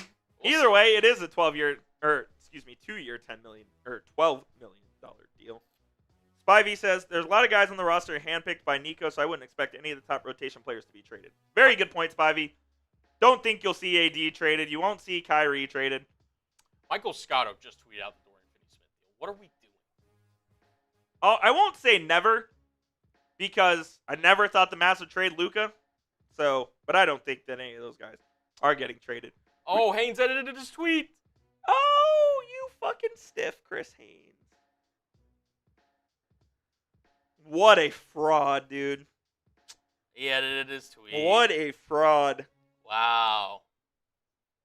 Here's our super chat menu. Here is our super chat menu. Any super chat you'll get on screen right here. Like my guy Alex Martinez. And let me remember who else super chatted so I can give them credit. JL Channel and Edwin Valdez both super chatted as well. You get your super chat on screen right here. If you have a question about the Mavs, anything, we'll get it up on screen. $5, we'll give you a let's go Mavs. Let's go Mavs. $10, we'll take some shots like we have already today. And for a $50, we'll do a beer bong. No super chat is required whatsoever, but it is greatly appreciated and goes right back to the channel to help us do more live streams like this. It'll help us put more resources into this channel. We appreciate y'all's support greatly. You want to do a race if we get 50, Coop? We can do a race. We'll do a race. We'll do a race. Colin and I will beer bong race if we get a $50 super chat coming in. That would be sick. That would be chills. Are they signing Kai Jones? I think the Mavs would like to sign Kai Jones to a minimum if they could. If they could. Again, I think that would require some roster movement. But I do think they possibly could be signing Kai Jones. Yeah. Almost an hour into free agency, and we have about 2 signings. Yep. Shout out to freaking Adam Silver, man. Mario says, I hate the Lakers. So do I. Yeah. I do not like the Los Angeles Lakers. Does anybody really like the Lakers? Only Lakers fans like the Lakers. Yeah. Matty Ice says, what's Nico doing? Sign players. Matty, you should tweet that at Nico Harrison GM. Because I don't know what he's doing, but this is embarrassing. This is a joke. It's unbelievable. Can't believe it. As my guy Tyler Smith would say. Let's trade Jaden Hardy for Caitlin Clark. It would give the Mavs some buzz. Jaden Hardy would dominate with the Indiana Fever. I would hope so. He'd average about 65 a game. Maybe in the first half. Why do we hate the Lakers? Why do you think we hate the Lakers? How much time do you have? I'm about to say, have you been living under a rock just for There's- the past 6 months? I hate Kobe Bryant. I'm a Dirk Nowitzki fan. The Lakers are the flagship franchise in the league. They're like the Yankees. They have my favorite player because my GM somehow loves the Los Angeles Lakers. Do I need a fifth? I can't stand the Lakers. Yeah. Yigam, who hates Kobe? People that like women and respect them. Just Google Kobe Bryant off-court issues and you'll find out why people hate Kobe. When did I start hating the Lakers? Probably around... When did I start hating the Lakers? I've always hated the Lakers. Like, growing up as a kid, I couldn't stand the Lakers. When the Mavs and Lakers played in 2011 playoffs, I really started hating the Lakers. Oh my God, they have Maxi Kleber listed as the starting center. Yes, who was the starting center? Maxi Kleber Ugh. for the Lakers. Yuck. Peyton said February 1st, 2024, he started hating the Lakers. Yeah, that's fair. A lot of other Mavericks fans also did. But everyone loves D Rose. Yeah, I don't know what that one's about. I don't know. The Mavericks have not signed anyone yet in the first 54 minutes of 2025 NBA free agency. I was going to say, I think a lot of people hate the Lakers just because of their fans. Yeah, Laker fans are pretty annoying. We have one in the office. Oh, yeah, one now. No one likes him. Just kidding. We love Loco Lopez, but yeah, they're just annoying. You hate the Yankees because they're the Yankees. You hate the Lakers because they're the Lakers. Kind of is what it is. Yeah. You hate Ohio State. You hate Notre Dame. You hate Texas. You hate all the big brands because they're the big brands. That's what it is. Yeah. Any team that gets that much attention, you know? No doubt. All anyone talks about on ESPN and NBA TV are the Lakers. I think the worst ones, and Coop, you can feel free to chime in on this, I especially don't like teams that get that much attention that haven't won anything, especially recently. When was the last time the Lakers won? 2020. Mickey Mouse. Before that, when was the last time they won? 2010. Team's a joke. It's a joke. And what's unfortunate is I will watch a lot of Lakers games next season because they're going to have Luka on the team. And they'll be on TV about half their games anyways.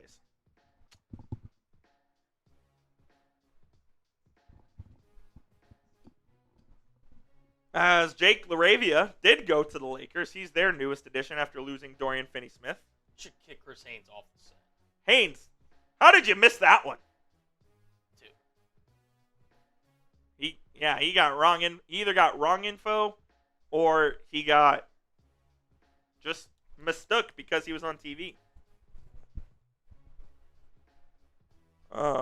Rolly sources deal. You think? Shout to Rolly. This is just... What are we doing? What are we doing? We've got reports from insiders at Chat Sports saying D'Lo is close to the Mavs. Yes. Yes, we do.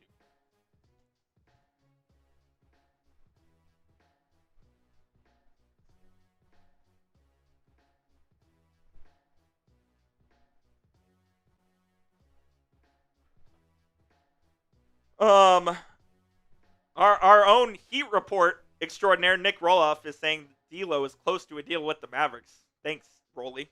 Appreciate that. Rolly scoops. Rolly scoops. Be sure to hit that subscribe button. Because, again, anytime the Mavericks do make a move, we're going to be breaking it down, whether it's here live, whether it's going to be off of live, whether it's a short, whatever. Coop's got you covered. He is a born and bred Dallas Mavericks fan. Yes, I am. To the core. From day one. And he's going to bring you the best coverage on YouTube about the Dallas Mavericks. So make sure you hit that subscribe button. From day one. Day one. PJ to LA for Reeves and a 1. Hopefully. They certainly Whoa. did do that word to us, Glenn. That is true. But I don't know if I would trade PJ to LA for Reeves and a 1. That'd be a pretty good deal for the Mavs, but I think Reeves is an expiring contract. PJ is an expiring deal. And he's also looking to get paid. Reeves wants to get paid. He just turned down a 4-year, $89.2 million deal with the Lakers. Yeah. Are you giving Reeves $35, $40 million a year? I don't know if I am. No, thank you, Jim. No, thank you. We're going to get some move. It feels like Laravia happened like a decent while ago. We need some more juice. Come on, dude. Just announce the D'Lo signing already. Karen says, sign a freaking player. Karen, I would love them to sign a freaking player. Do I need to call someone and make this happen? Because this is a joke. Hit him up, hit him up. Mario says, I hope Luka don't sign an extension and comes back. Not out of the question. He doesn't sign an extension in Los Angeles, but he will not come back to the Mavericks as long as Nico Harrison is in charge. That I can guarantee you. If Nico is not in charge, maybe. Unfortunately, he is in charge. Unfortunately, he is in charge. Reeves and Kyrie backcourt would get destroyed defensively in the playoffs. But bringing Reeves off the bench as a 6-man, that'd be cool. Again, you're not paying max dollars for that, though. You're not paying max dollars for that. So would I trade PJ for Reeves and a 1? Probably not. Probably not. Would I trade PJ for Hachimura and a 1? Yeah, I would. Think you're basically getting the same player plus a 1. Basically. I think PJ's a better defender than Hachimura. I do too. But, yeah. Christopher, my guy, says Brandon Williams has earned starting point guard position until Kyrie returns. Earned? I don't know. He did play very well in the second half of the year, so not to take away from Brandon Williams. He averaged like 16, or he was either like 14 or 16 points a night, over 40% from 3 in the second half of the year after Kyrie got hurt and after Luka got traded. Brandon Williams certainly earned a spot on this roster for next season. Did he earn the starting position? I don't think so. The Lakers did just trigger their hard cap first apron, so keep in mind when we're doing videos there. Yep. I don't know if we can talk the Luka stuff all we want. I don't know if he's signing an extension in Los Angeles. It's not guaranteed. Can't sign it until August 2nd. So there's that. I'm just not sure he signs it. Hope we keep both, but if a trade has to happen, which player to keep, PJ or Gafford? Probably Gafford, although I also would like to keep both. Gafford did just sign his 3-year extension worth $54.2 million. And Washington on the expiring contract. I think the Mavericks are fully leaning into having the best center rotation in the league. So if it were me, I'd lean Gafford, but I could be talked in either way. What about you, Colin? Yeah, I'd agree. Trey Jones to the Bulls! To the Bulls. All right. Some more news, Shout baby. out Seeps. Also, some Dallas Hoops news. Paige Buckets named as a rookie WNBA All-Star starter. Congratulations to Paige.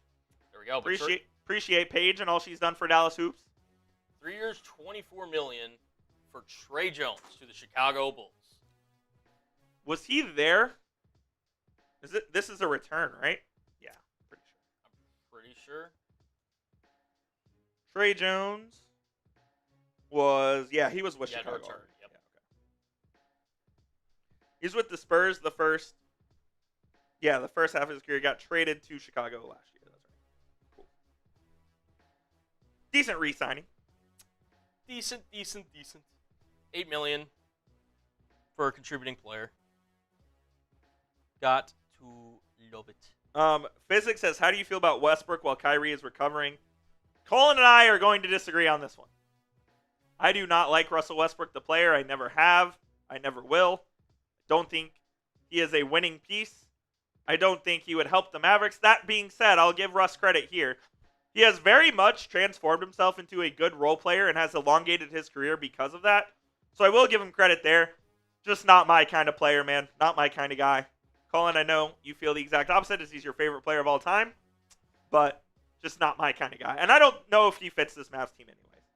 Yeah, Shea's challenging that day by day. But, no, listen, I think, look, Russ is who he is at this point in his career. He's a guy that you're asking to kind of run your second unit. A guy who provides energy. Again, aggressiveness on the defensive end. He's a guy that, again, he kind of proved with Denver last year that there are moments where you can really kind of lean on him and can give you kind of offense at a, jump start. He can also, go and be Russ and kind of shoot you out of games and maybe, have some unforced turnovers. So, I'm not going to pretend that he's the most perfect player in the world. Do I still think he can contribute on a roster? I do. But, again. There it is. We have the news. It is.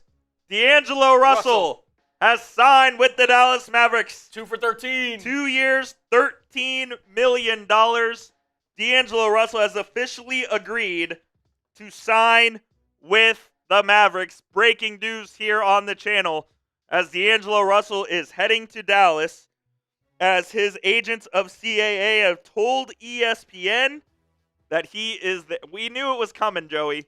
We knew it was coming, as D'Angelo Russell is your newest Dallas Maverick. Let's go, baby. I guess it's a let's go. Grade the signing for me down there in the comment section. A, B, C, D, or F. What is your opinion on the Mavericks signing D'Angelo Russell? Let us know down there in the comment section. Yep, cool. Okay. D'Angelo Russell, your point guard for the 2025-26 NBA season. This does fall in to the taxpayer mid-level exception. It'll be $5.7 million this year, and then whatever the raise is to get to $13 million in that second season. As D'Lo, your newest Maverick. Grade it down in the chat, A, B, C, D, or F. I'm seeing some C's.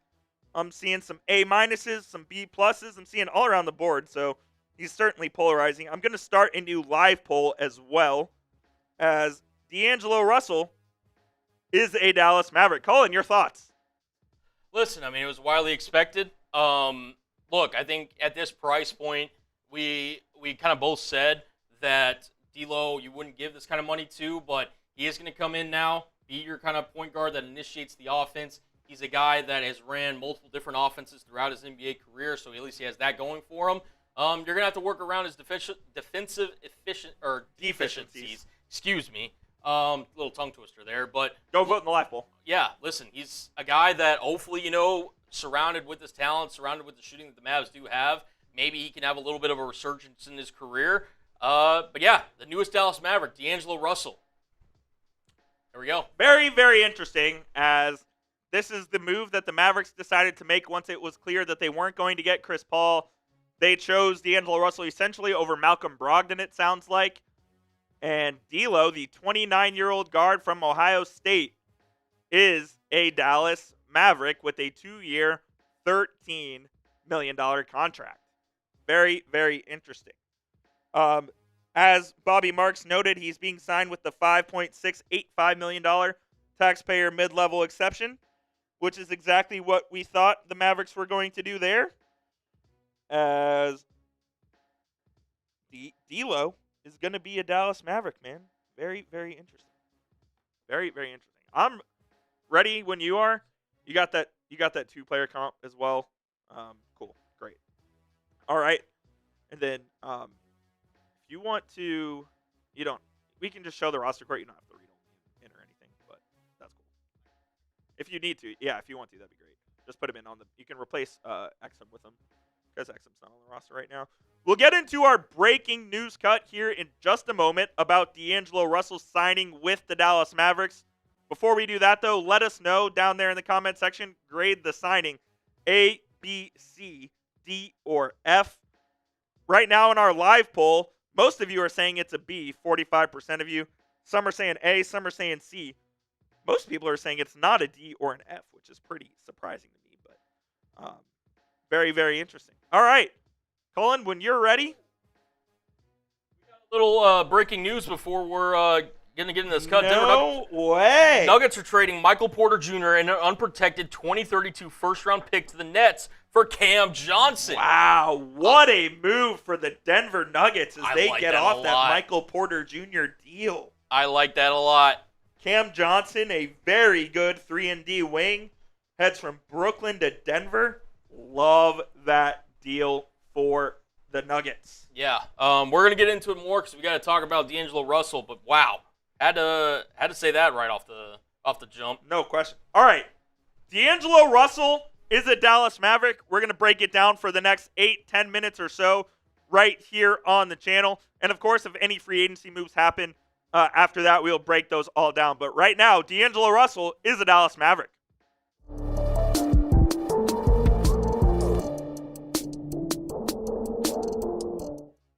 D'Angelo Russell, you are a Dallas Maverick. The Mavericks and D'Angelo Russell have agreed to a 2-year, $13 million deal here in the 2025 NBA free agency. Welcome into Mavericks Today by Chat Sports.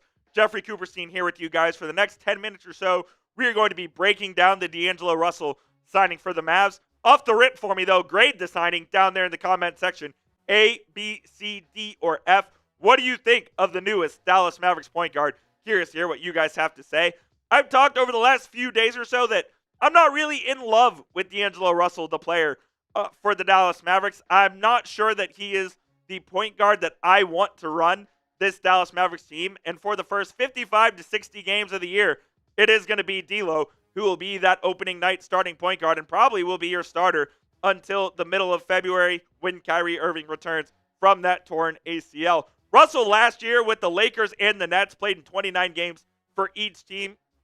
Averaged almost 13 points a night for the Nets on less than 30% from three last year. Look, he did not have a great season last year whatsoever, but there is a reason why the Mavericks wanted to go after D'Angelo Russell. And while it's not my favorite option, he was likely the best option out there. Russell, in the last 4 years of his career with Brooklyn, with the Lakers, with Minnesota, you take a look at that 23-24 season when he played in 76 games with the Lakers. That team made the first round of the playoffs.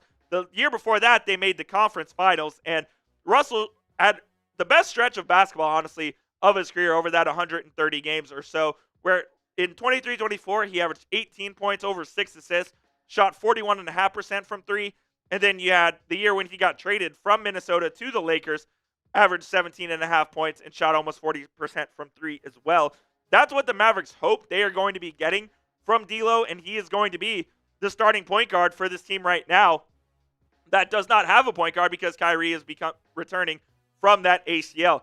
If the Mavericks are fully healthy, this is what the rotation could look like with Kyrie Irving, Klay Thompson, Cooper Flagg, Anthony Davis, and Derek Lively. You'll have D'Angelo Russell coming off the bench alongside with Brandon Williams and Jaden Hardy at the guards. Max Christie, PJ Washington, Caleb Martin, and Najee Marshall all at the wings. You also do have Omax Prosper as well, alongside Daniel Gafford and Dwight Powell. A lot of moving parts still potentially with this roster. You could see Omax being moved. You could see PJ Washington be moved. Caleb Martin still available as well. Cooper Flagg could slide to the 2, and you could bring Klay Thompson off the bench. So the Mavericks do certainly have options, but one thing we do know is D'Angelo Russell going to be the opening night starting point guard for this Mavericks team. And like I said, this is the move that the Mavericks wanted to make. I'm just not sure I was super in love with signing D'Angelo Russell. When the three options came out there were Malcolm Brogdon, Chris Paul, and Russell. Russell was the third option that I would have chosen out of those guys. I would have taken Brogdon and CP3 over him. It sounded like CP3 wants to stay on the West Coast. He's going to sign with either the Suns or the Clippers. And Brogdon, I guess, just wasn't the Mavericks' preferred option, so they ended up going with D'Lo. And look, the Mavericks could have done worse given the options available. I also don't know if I like the signing as much as everyone else does. I think it could end up working out. It could end up being fine. I just really hope he doesn't fall into the Spencer Dinwiddie bad shot clock, bad shot chucker, hold the ball for 20 seconds and take a horrible shot. I just really hope he's not that D'Angelo Russell. I hope he's the 22 through 2024 D'Angelo Russell that played for the Los Angeles Lakers, who is a guy that can be trusted to go out to get 17, 18 points a game and do it with pretty good efficiency. We'll talk about D'Angelo Russell more here in just a moment, but before we do that, go get hooked up with our friends at Fanatics Today. Head to chatsports.com/flag right now. You can get a Cooper Flagg jersey courtesy of our friends at Fanatics. We have the blue one, we have the navy blue, we have the white, all available. When you use that link, chatsports.com/flag, Fanatics will send us a part of the proceeds as well. So you're helping out the channel while also getting yourself a new Mavericks jersey. Chatsports.com/flag. That link is in the comments and the description of today's show. Appreciate Fanatics for sponsoring this episode of Mavericks Today. The Mavericks were pretty limited in what they could do this offseason as they only had that taxpayer mid-level exception, and that's what they used in D'Angelo Russell, as the Mavs were above the luxury tax, so they only had that to use, and they slide Russell in. They give him that full taxpayer mid-level exception. So Russell is basically the only major move that the Mavericks are going to make in free agency outside of a trade, as D'Angelo Russell is your newest Dallas Maverick. Again, you see the stats on screen here, and look, as time has gone on, I've been more and more warming up to the idea that D'Lo is a Maverick. Do I love it? No. Could they have done worse? Yes, I think they could have. I just don't know if he's going to be able to be that guy we saw in Los Angeles for that year and a half, where he was fantastic and averaged almost 18 points a night on 40% from three. Like, if you're getting that guy and he's giving you 6.5 assists a game as well, great. If you're getting the guy who played in Brooklyn last year and in LA last year, I think you're in a bit of trouble. So D'Angelo Russell, I'll say this though, when Kyrie Irving comes back and you can bring D'Lo off the bench, play the one or the two, you're looking at a much better constructed roster than you are with Russell as your starting PG. So I like D'Lo a lot. Is he a great player? No. Has he been a good player in this league? Yes, he's been an all-star. Let me know down in the comments how good of a player you think D'Angelo Russell is. Rate him as a player, 2K style, down in the comments, 1 to 100. Curious to hear what you guys have to say. And while you're doing that, hit that subscribe button as well. It's youtube.com/MavsTV. When the Mavs make a move, we have you covered. Hit that subscribe button. Final thoughts on D'Angelo Russell coming to the Mavericks is this was kind of expected for the last couple of days as the Mavericks emerged as a leading suitor for Russell over the weekend. And then it was all but confirmed that the Mavs were going to sign D'Lo coming into Monday morning. And they did just that there right as basically the first hour of free agency ended, with the Mavericks agreeing a 2-year, $13 million contract with D'Lo. We don't know if that is a player option or if that is a straight 2-year deal. As of right now, I think it's a straight 2-year deal. So it sounds like he'll be here for at least the next couple of seasons. Maybe the Mavericks do trade him in the offseason in order to get another piece in here. But when you look at what the Mavs have on the roster, D'Angelo Russell's making less than Jaden Hardy is. So when you say that, it's like, is it really that bad of a deal? No. Is it my number one A-plus preferred option? No, I would have rather gone with Chris Paul. But as currently constructed, think you could have done a lot worse than D'Angelo Russell. And now we'll have to figure out what number he's going to wear, because he can't wear number 1 as that's Jaden Hardy's. Can't wear 0 unless Dante Exum leaves. We'll see what number. He can't wear 11 either because that's Kyrie Irving. So D'Angelo Russell is your newest Dallas Maverick here, signing a 2-year, $13 million deal with the Mavericks. And this deal won't become official until July 6th when the Mavericks can officially sign him. But we know that it's going to be done. And they verbally agreed to this deal over the weekend, more than likely, even though, no tampering. But, of course, we do that the Mavs. We're getting ready to sign D'Lo here. Look, man, like I said, I just really hope he's the guy that played from 22 to 2024 with the Los Angeles Lakers. I really hope he's not the guy we saw this season in 29 games with the Lakers and 29 game with the Nets. Your newest point guard of the Dallas Mavericks is D'Angelo Russell, and we'll see if the Mavericks make another move here in 2025 NBA free agency. That's why you hit that subscribe button. It's youtube.com/MavsTV, because when the Mavericks make a move, we have you covered right here on the channel. So hit that subscribe button, and we'll see you guys soon. And as always, let's go Mavs. Cool. Your newest Dallas Maverick, D'Angelo Russell. Let's go. D'Angelo Russell is officially a Dallas Maverick. The move, Colin, we all thought was coming. Grade the signing down there in the comment section. A, B, C, D, or F. 44% of you in the live poll with 200 votes think it's a B. I think it's like a C plus, B minus. But let me know down there in the comments. Should we get Jordan Clarkson? I don't think so. Did Schroeder end up going to the Kings? I was not. I was fully locked in on that. Oh, Bruce Brown back with the Nugs. Oh, there we go. Okay. Dude, the Nuggets get Cam Johnson and Bruce Brown back. Dude, I really like the Nuggets. Yeah, move Nuggets so have far. had a great free agency so far. It's unbelievable. Can't believe it. Yeah, but keep grading it down below. Cool. All right, so the Mavs make their big move. Yep. We had to wait a little longer than we would have liked. Yeah, and of course, Mark Stein on top of it as always. Added basically at this deal 2 years, $13 million. Again, it feels like just a move that they needed to make. They needed to add a point guard, and they got one. They got D'Angelo Russell, so now your point guard depth chart, so to speak, will be on opening night, not considering Kyrie, will be D'Angelo Russell, Brandon Williams, question mark Dante Exum, question mark Cooper Flagg, question mark Jaden Hardy. Question mark. But D'Angelo Russell and Brandon Williams will be your 2 point guards. Yeah. Kevin Porter Jr., 2 years, 11. To re-sign with the Bucks, I saw that. Yep. Just kind of scrolling through here. Again, that Nuggets move. Wow. Yeah, great move for the Nuggets as they get off that Michael Porter Jr. deal and they get back Cam Johnson. I'm a fan of Cam Johnson's game, man. Love Cam Johnson's game. Yeah, I think that's a fantastic deal for them. All right.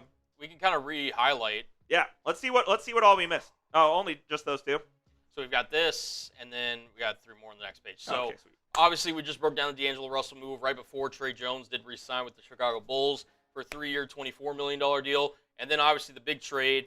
Michael Porter Jr. is heading to Denver in exchange, heading to Brooklyn in exchange for Cam Johnson and a 2032 first-round pick. This is a huge win for Denver, in my opinion.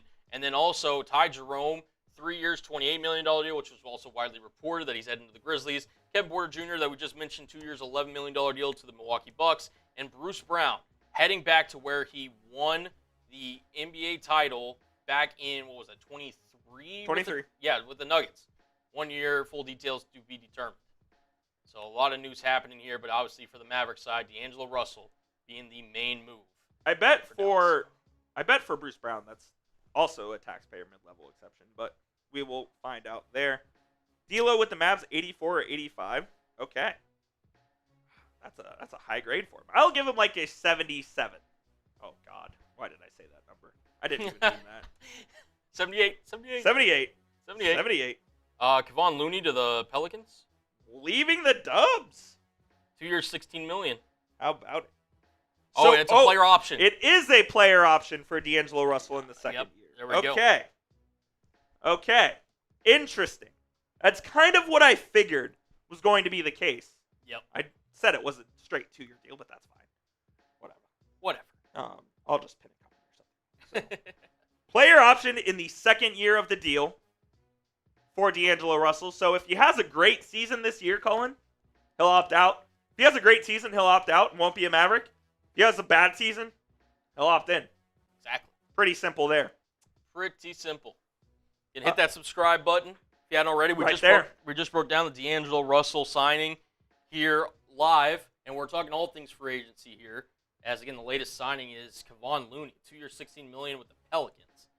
They are really interesting, man. 2 years, 16 for Looney? For Looney, that's what I saw. I like Kevon Looney. Bit of an overpay. 2 for 16. Departs Golden State after 10 years with the franchise. Yeah, he was on. I want to say he won all 4 championships with them, I believe. Makes sense, yeah, because it would have been in the last 10 years. So yeah. Maybe not the first one. He's definitely got 3 of them though. I think he may have been there for the first one. Hold on. Might have been. He might have been a rookie the year that they lost to Cleveland. But either way, he saw it all from Golden State, man. Oh, okay, so he wasn't there for that first one. Yeah, okay. Yeah, 3-time NBA champs, that shows. Yeah. Okay. Yep, so Kevon Looney spent his entire career with Golden State. He heads to Nolans. Nolans, baby. Mario says, Omax is Prosper. Yes, correct. Yes, that is correct. That is correct. Wow.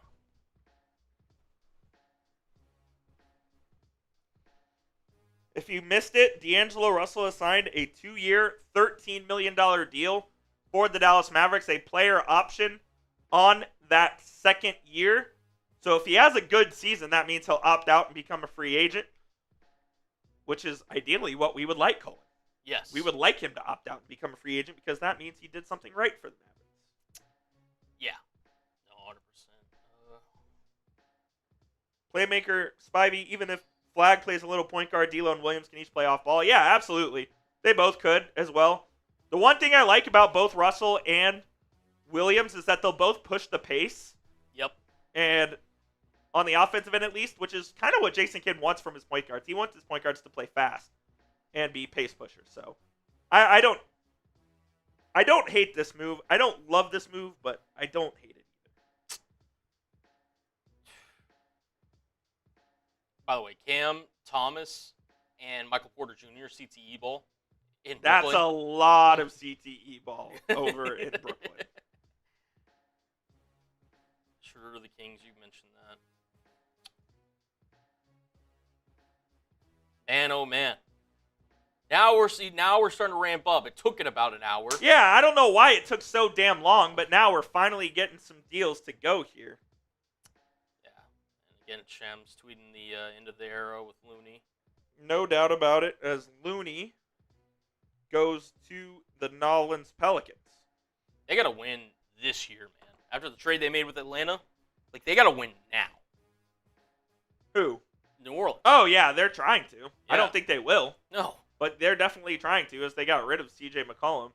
And they brought in Jordan Poole. They're bringing in Kevon Looney. Yeah, they're trying to win here quick. I don't know if they will. Yeah. Definitely trying to, though. Yeah. Oh, man. Yeah, D'Angelo Russell signing with the Dallas Mavericks, 2 years, $13 million deal, as Coop mentioned, with a player option in that second year. Probably was the tipping point deal that got D'Lo to come to Dallas in the first place. No doubt. I think either way, even if he opts into his player option next year, still a very tradable contract potentially next year if he has a good year and bounces back. And again, $6.5 million is not going to kill you. No, it won't kill you, and it's probably the best you can do. So, don't hate it.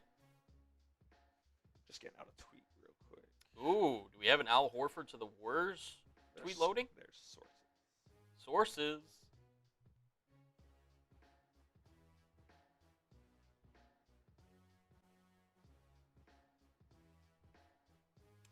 Mark Spears on Jonathan Kuminga just now. There seems to be optimism in the Warriors camp that he will re-sign. No way. I mean, That would be interesting. I guess, moving off of Looney, like you do have, I guess, somewhat extra space. If you want to look at it that way. Oh, man. Oh, brother. D'Angelo Russell is a Dallas Maverick, trying to just kind of put all my thoughts together here. I think it's a necessary move. I think he was the best option for the Mavericks. I'll crash on camera. It being a basically 1-year deal with the player option on that second year does make it better for me. This move was likely pushed, I wouldn't say pushed for, but advocated for by Anthony Davis, who has played with D'Lo before. I will make this point as well, too. The Mavericks' current roster construction is better than what the Lakers had last year in terms of their front court, because obviously Anthony Davis and all that. You have Derek Lively, Gafford. Like, they're better suited, at least defensively, behind D'Lo. It's true. Very than true. the Lakers.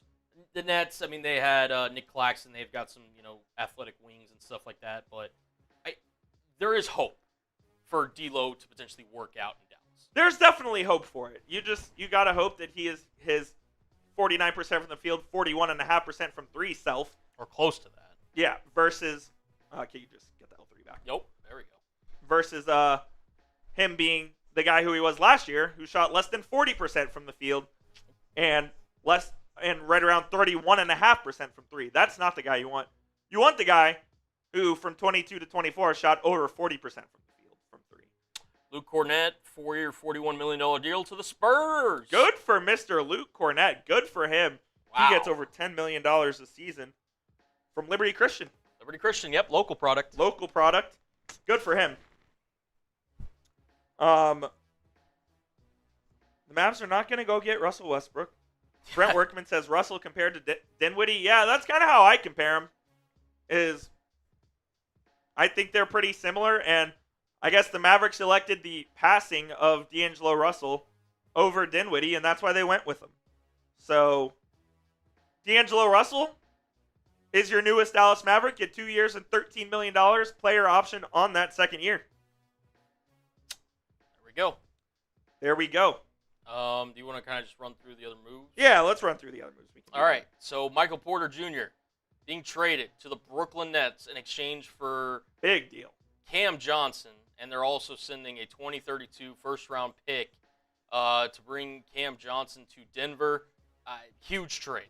To be honest, I think that's such a huge win for Denver. Again, Brooklyn, like, you get a guy who, Michael Porter Jr., like, you get to see the best of Michael Porter Jr., I guess. He might get 25 a night there. He might. He might go crazy. Him and Cam Thomas are going to shoot the lights out. Might be literally in Brooklyn. But yeah, huge move for Denver, and I think a plus for Brooklyn. Ty Jerome, a move that we all expected, officially signs with the Memphis Grizzlies on a 3-year, $28 million over deal. $9 million a year for Ty Jerome. Good for him. Good for him. Kevin Porter Jr., 2-year, $11 million deal to re-sign in Milwaukee. We'll see if Milwaukee makes any other moves to kind of help surround Giannis with some win-now pieces. Bruce Brown returns to the Denver Nuggets. Details still yet to be announced on a 1-year deal to return to the Nuggets. Kevon Looney signing with the New Orleans Pelicans, 2-year, $16 million deal after 10 years of service with the Golden State Warriors. 3-time NBA champ. Banners hang forever. No doubt. And Luke Cornett, 4-year, $41 million deal, the latest deal to happen in NBA free agency with the San Antonio Spurs. Good for Luke Cornett, man.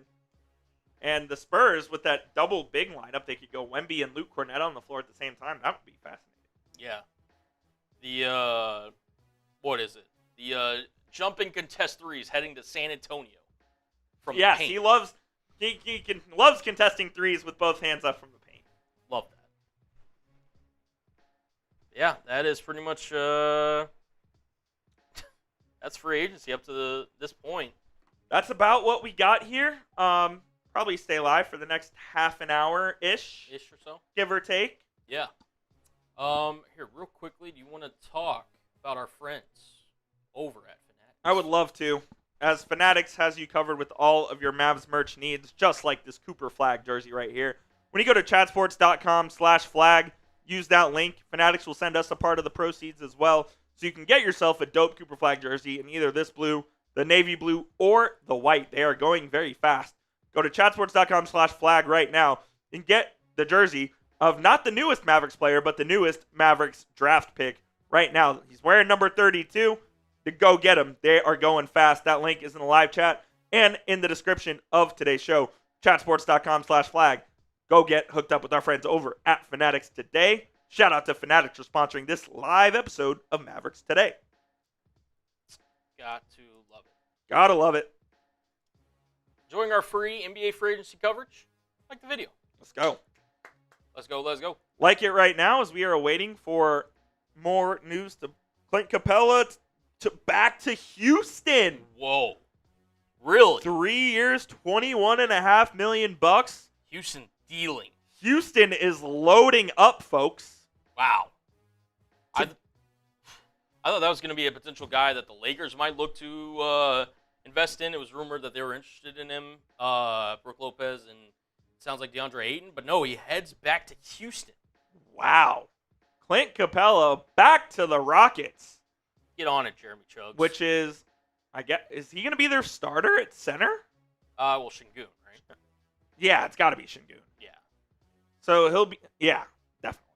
Fully guaranteed, yeah, 21.5. But, I mean, in certain rotations, you could definitely see Capella getting some minutes, for sure. Yeah, Capella will be their backup center. He'll play a decent amount of minutes. Wow, the center market, pretty good for Clint getting a 3-year contract out of that. Fully guaranteed, too. Fully guaranteed as Capella returns to Houston, where he began his NBA career. like that move for the Rockets, to be honest with you. Yeah. Rockets add some much-needed center depth. Which, well, I mean, now they got 3 centers. Because it's now him, Steven Adams, and Şengün. Yeah. So they're loaded at center. They're loaded at wing. They're loaded at center. They're pretty much loaded wherever. No, it is pretty crazy. It is pretty crazy. They may need another guard if you think about it. Yeah, unless they think Reed Shepard's that guy, which I don't know if he is. I mean, maybe. They could use a guard, though. Houston is loading up. They are seizing the opportunity there in front of them. Are they favorites to win the West? Outside of OKC. That's what I'm saying. Like, OKC's number one, obviously. I mean, they're up there. Denver, with these moves, that Cam Thomas move, or that Cam Johnson move, excuse me. Yep. That's one of the more underrated moves this offseason. But again, Rolly says the same thing. Why would the Rockets pay Capella when they already extended Steven Adams? Oh, I didn't even consider that. Yeah. Okay, so let's do this. Let's say Şengün's playing the 4. Are they going ultra big with KD at the 3 and Jabari at the 3? Are they making KD a shooting guard? No way. No way. Something's got to give there. I guess they really like the Şengün plus center line. Like Şengün at the 4 has got to be the play. Yeah. So Adams is their third center. Yeah, Capella, I guess maybe. Yeah, or either or. I mean, they're paying Adams more, so you would think Adams would be the second center. Yeah. Interesting. Karis LeVert, 2 years, $29 million with the Detroit Pistons. That was a deal that was rumored to happen as well.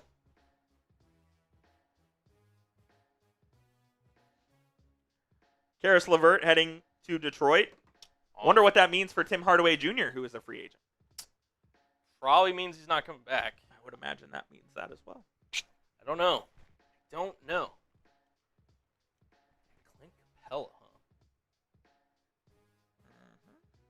They have options at Houston. I guess. That is a... I don't know, man. I don't know. Yeah, that's interesting. I forgot they extended Adams. They also have Alperen Şengün, who's one of the best younger players in this league, who can play the 4 or the 5, but they also brought in Kevin Durant, who is also a 4. Jabari can play the 4. They have Jabari Smith as well. What are they cooking up in Houston with the Rockets? Is a move coming for Houston? Maybe. They feel like they've got to get another guard. Yeah, I would think so as well. I don't think they're going to make a major trade with any of those guys. I don't know. Very interesting. The Southwest Division been very active tonight with the Grizzlies making multiple moves, the Spurs making a move with Luke Cornett, the Mavs obviously made their move, and the Houston Rockets, they end up signing Clint Capella. The most recent signing is Karis LeVert heading to the Detroit Pistons on a 2-year, $29 million contract. Young-Misuk reports that with Kevon Looney now gone, all signs point to the Warriors and Al Horford having a little reunion. Yes. Or not reunion, but... That Al Horford was rumored to be a top target for Golden State, and it sounds like that's going to happen. Sounds like that's going to happen for them.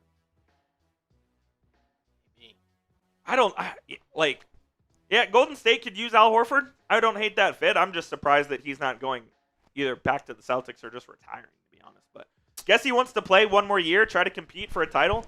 This would be his first time in the Western Conference, right?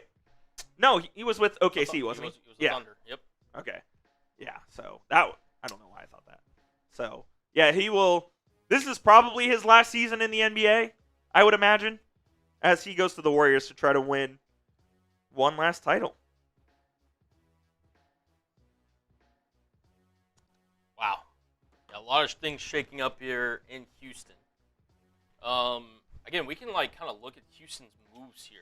Yep, they added Dorian Finney-Smith today on a 4-year, $52-ish million deal. So this is everything the Rockets have done this offseason. Love that. Kevin Durant, Steven Adams, Fred VanVleet, Jason Tate. You've got Aaron Holiday, Jeff Green. Those are both vet mins. Yep, both vet mins. Jabari Smith Jr. You had Dorian Finney-Smith, who could also play the 4. Yep. And then most recently, you added Clint Capella. Rockets have been very active here in the 2025 NBA offseason, as they've, I would imagine, pretty much got all of their business done here for the most part, right? Unless they're looking to trade, which maybe they do, maybe they don't. Yeah. All right, the Mavericks is officially out on the channel. Here we go. Cool. Go check out our breakdown of D'Angelo Russell out on the channel right now if you want to see that. Make sure this got done correctly. Karis LeVert, a 2-year, $29 million deal with the Detroit Pistons. That is your most recent signing in 2025 NBA free agency. Jesus. What's up, Sammy B? D'Angelo Russell to the Mavs, your thoughts? How many times can Coop do this in one season? We'll see. We shall see.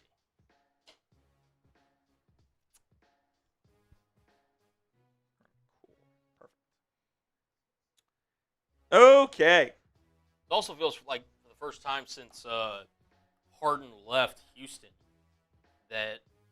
I guess the Spurs were down for a little bit, but that all 3 Texas teams, I mean, you could really value them or have them as viable playoff, I guess, / contenders in the West. Yeah. The Rockets, they were the 2 seed last year in the West. They were never a real threat to win. They were never a real threat. They lost in the first round to Golden State. No one really picked them to win. I think they're a real threat now.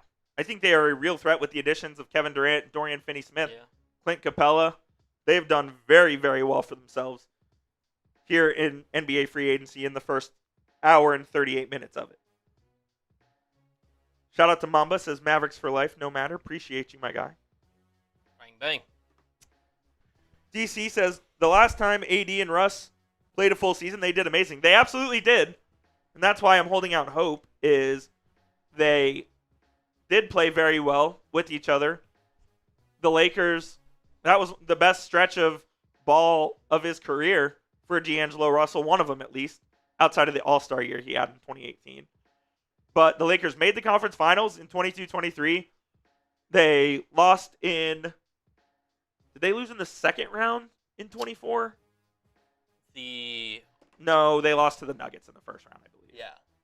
Yeah, that sounds right. Yep. But either way, they lost early in the playoffs. Despite them, they were a very good team that year as well.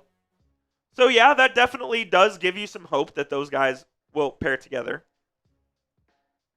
and be a good duo this year. That you do.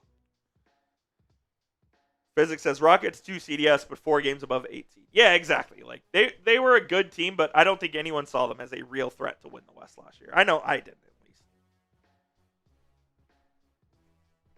The Nuggets added Cam Johnson and Bruce Brown back to their fold, trading Michael Porter Jr. and a first-round pick to Brooklyn.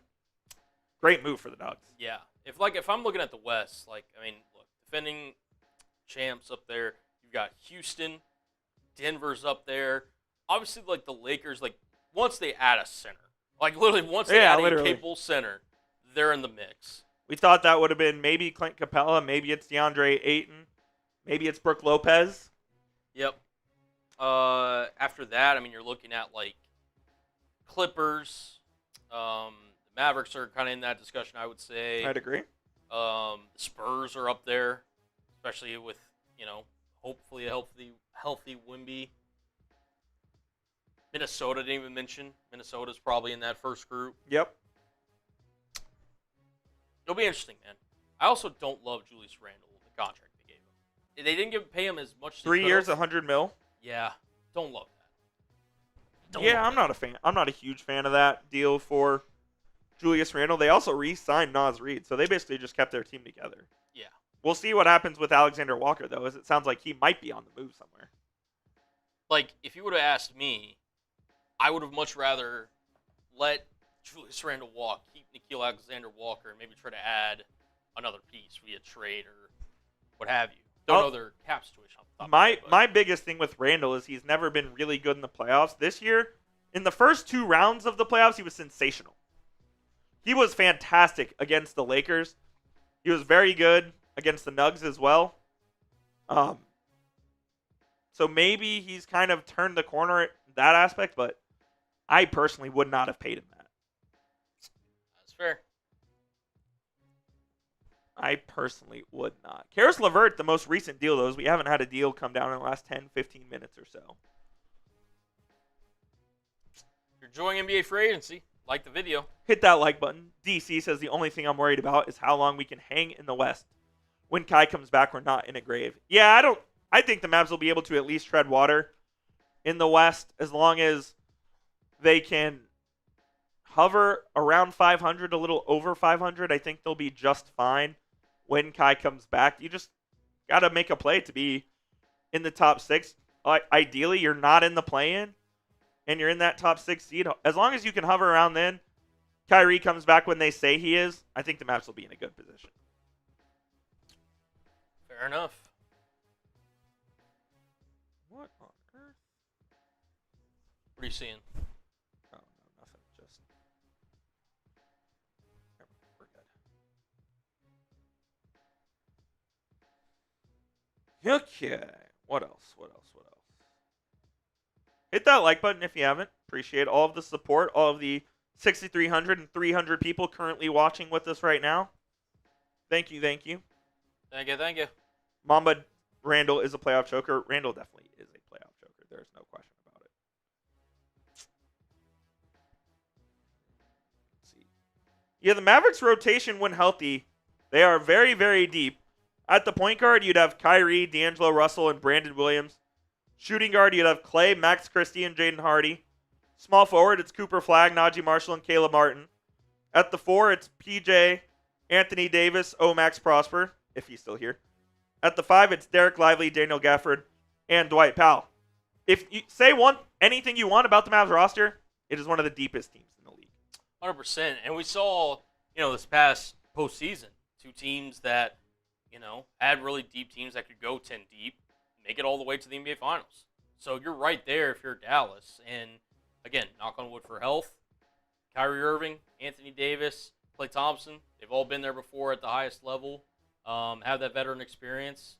Could a guy like Cooper Flagg just be asked to do just enough that in, playoff series, potentially plural, Plural, hopefully. Hopefully, right? Could be interesting. Yeah, I'm very excited to see what the Mavs end up doing. I'm not sure, they'll have some room to make some trades at the deadline if they want to. Who would be the Mavs' biggest X factor going into next season? Mavs' biggest X factor. Anthony Davis? And I know he's supposed to be the best player on the team. Tell me if AD's playing. Is he playing 55 games or is he playing 75 games? I think there's a big difference. If you play 75, the Mavs are probably one of the top 5 teams in the Western Conference. If he plays 55, Mavs are probably fighting for the play-in. So if you can tell me that AD is going to be healthy, I'd be very, very excited about the Mavs prospects this year. If you tell me he's going to miss a significant amount of time, I'd be a little worried about the Mavs prospects this year. I'll go ahead and put that question down in the chat. Please do. Who is the Mavericks X factor this season? Let me know down there in the comment section.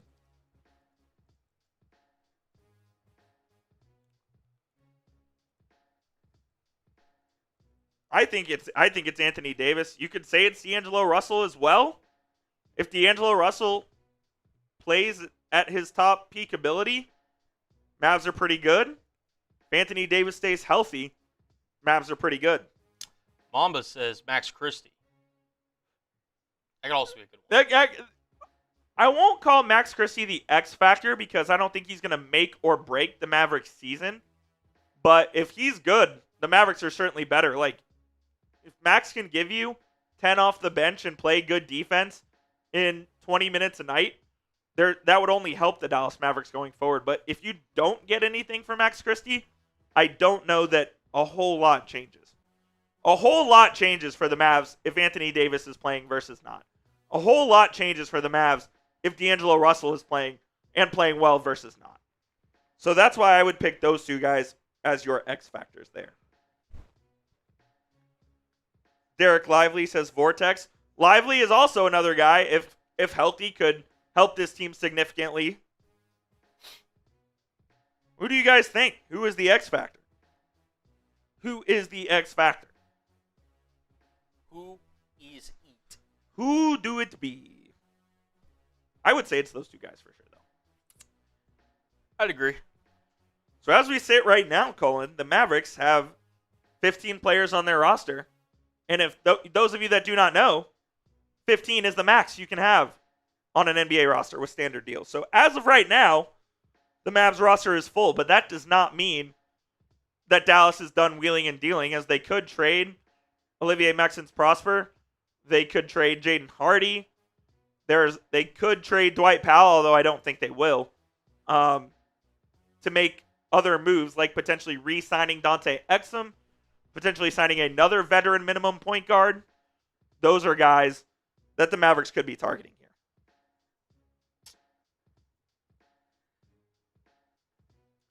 Jason says D'Lo or maybe Flagg, as he could tear up the league. Small chance, but could happen.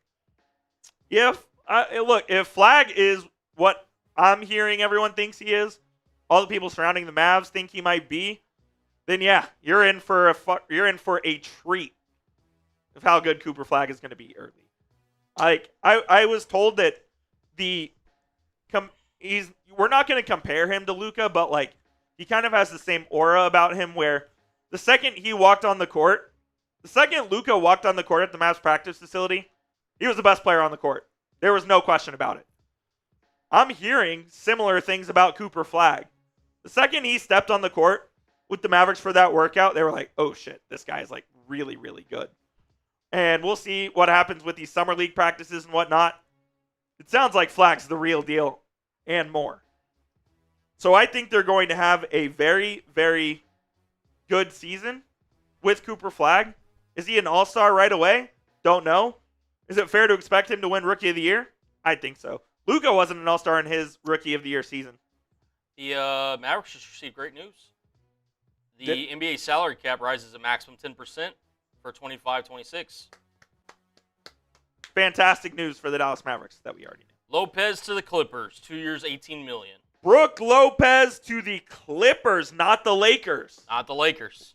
The Lakers center options are dwindling by the second, ladies and gentlemen. DeAndre Ayton, come on down. As Brook Lopez will be the backup center in Los Angeles behind Ivica Zubac. And DeAndre Ayton is basically the only center left. Pretty much. For the Clips.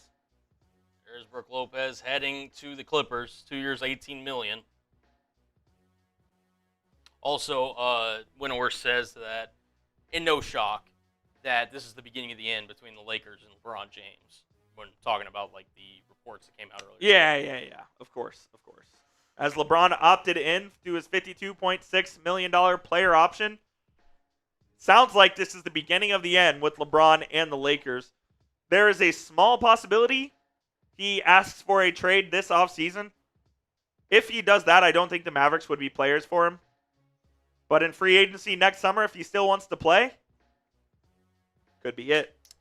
The two biggest centers that are still available, Miles Turner, obviously, who we all kind of widely expect to go back to Indiana. The Lakers have always been rumored for Turner as well. Oh, yeah.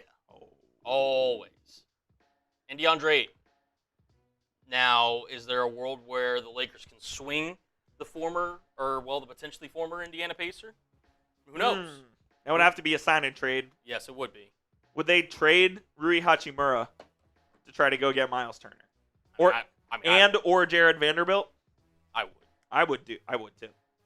I think Turner ends up staying in Indiana and Ayton eventually does go to LA. But that is certainly an interesting name to monitor, as we had Miles Turner as our number one free agent there on the market.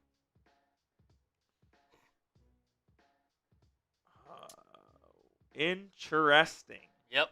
As Brook Lopez, the latest deal, gets $9 million a year to go be the backup center. So he chose to be the backup center for the Clippers over the starting center for the Lakers. Yep. That is fascinating. Very fascinating. As the Clippers do have Ivica Zubac, who if you are a Mavs fan, you know him very well as he's an absolute Mavs killer. Had the best year of his career last year, by far. By the way, if you're Giannis right now, what is going through your mind with all these players potentially leaving? Leaving Milwaukee. Yeah. Well, they lost Lopez. Who else did they lose? They lost, here, we can pull that up. They brought back Kevin Porter. Yep. I thought they lost somebody else. I'm blanking on the name. Pat Connaughton, I believe, stayed. Yeah, so so far it's just Brook Lopez. Lopez is the only departure so far. Yeah, I think Giannis is going to play this year out in Milwaukee, and then after that, things could certainly change. And Milwaukee certainly isn't trading Giannis if they don't have to. Right. It's true. So I think that he'll stay there for now. But Brook Lopez did depart and is headed west to the Clippers. No word on Chris Paul yet. He's deciding between both the Clippers and the Suns. And it sounds like process of elimination tells me DeAndre Ayton's going to be a Laker. According to David McMenamin, Rich Paul told him that he has not had any discussion with the Lakers about wanting a trade. So About LeBron? About LeBron, yes. So nothing to report on that front. I don't know, man. Source. DeAndre. You like that? Yeah. Just send Slack real quick.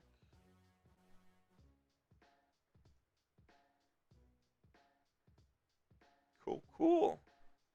That's an interesting. That's one of the more shocking moves here, I think. Is I didn't even have the Clippers down as a suitor for Lopez, and I thought it was basically going to be the Lakers or the Bucks. But he goes to Inglewood, not to L.A., to Inglewood, California, to be with the Clippers.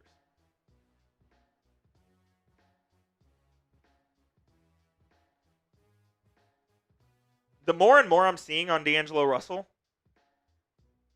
I'm talking myself into it. And I knew this would happen. Yep. Because I have no choice. It was always going to happen. It was always going to happen. He's now the starting point guard for the Mavericks. I have no choice but to talk myself into D'Lo being a good player for this team for at least this season. Also, by the way, the Rockets have 3 starting centers, and the Celtics have Neemias Queta. Do the Rockets and Celtics potentially make a move? The Celtics have, who has Neemias Queta? The Celtics. Yeah. So do the Celtics and the Rockets make a move for one of their centers? Potentially. I don't know if the Celtics can. The Rockets trading for Steven Adams? Trading them to Boston in exchange for somebody. Is there a guard, somebody that Boston could ship them? Peyton Pritchard? For Could that be a move? Maybe. I could see that. Like we said, they need another guard. That's what I'm saying. Pritchard would be an interesting fit with Udoka in his style, admittedly.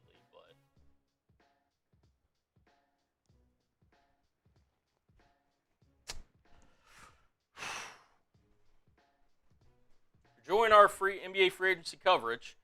Hit that like button. Appreciate you guys rocking with us. We did break down the D'Angelo Russell signing earlier. It's a 2-year, $13 million deal with a player option to the Mavericks in a widely expected move. And yeah, we are still breaking it down here in a move that could be made across the NBA. Any move, yeah, we'll be live for the next 15-ish minutes or so, and if no Mavericks signings happen between now and then, we will probably say goodbye for the evening. We'll just check in with the bosses on that. Yeah. Here's, again, our Super Chat menu if anybody feels gracious enough to donate. $5 get you a Let's Go Mavs chant. $10 for taking some shots. Coop's got the 1800 tequila over there. And $50, me and Coop said it, we'll do a little beer bong race. I can be a bottle girl. Boom, boom, boom, boom. There we go. That is still on screen, by the way. All right. Oh. What move happens next, Coop? What move happens next? There's still Is it DeAndre Ayton to the Lakers? Could be. There's, again, Miles Turner hasn't signed. Jonathan Kuminga, what happens there? Giddey technically hasn't re-upped yet.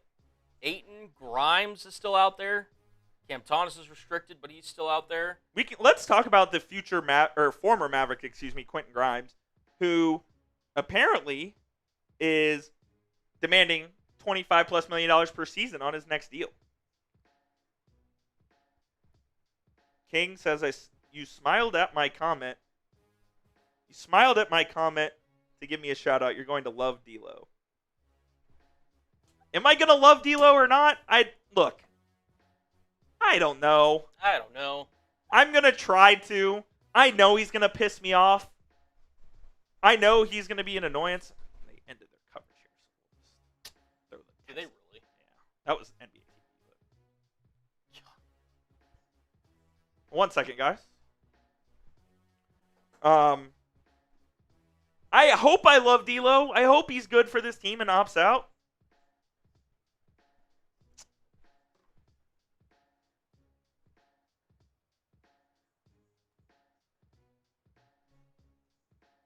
I hope he works out and then opts out of his contract and gets a bag next summer.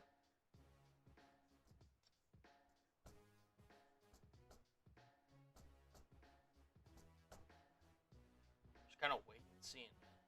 Who's the latest PG for the Mavs? Good question, M. Sharkey. It is D'Angelo Russell, who has signed a 2-year, $13 million contract with the Dallas Mavericks with a player option on that second year. He is the newest contract. Yeah. Go ahead and pop up his deal there at the top of your screen. Tis official. Tis official, as the Mavs find their newest PG. Yeah, just kind of refreshing the waves here. So the biggest domino left, potentially in free. Well, I mean, the biggest free agent is Miles Turner, but the biggest move potentially is Kuminga, whether he resigns or gets traded. Yes, that is the big move. And there was some buzz earlier that he might re-sign, correct? Yes, and it was a possibility. What I know about Jonathan Kuminga is Warriors owner Joe Lacob loves Kuminga. Yes. However, Warriors GM Mike Dunleavy and Warriors coach Steve Kerr not fans. But at the end of the day, the owner does have final say. So will Kuminga end up back with Golden State? That's true in many walks of life. The owner does have final say. Owner does have final say. We know all about that. Shout out James Yoder. Appreciate you for allowing us to do this live stream. Let's see. Peyton says trade for Jordan Poole. No. Jordan Poole also just got traded. So that won't happen. As did Colin Sexton. Neither of those will be Mavs. This season, at least. Mavs have been rumored for Colin Sexton for a long time. Yeah. By the way, shout out to the Utah Jazz for misplacing the value on that for Colin Sexton. Yeah, that was weird. That was very weird. Very strange. Oh. All right. Man. D'Angelo Russell, the newest Maverick. Will the Mavs make another move tonight? I don't think they will. Yeah. I don't think they will. I'll just send them a little message in production here. Let's see. How much more time do you think we're going to have? For? Just in general. Like before they need to make a move or anything like that. Yeah, I don't know. That's why I'm like kind of thinking we might sign off, but I'll send it. I was going to say, I could put like a shot clock up if you want to just tell me like a minute thing. Mamba says trade for Luka. Please. Would you trade Flagg for Luka? You 100% do. I won't. You do, but I can't get into that topic because I just don't want to get canceled. I think they've heard, yeah, you mentioned that once or twice.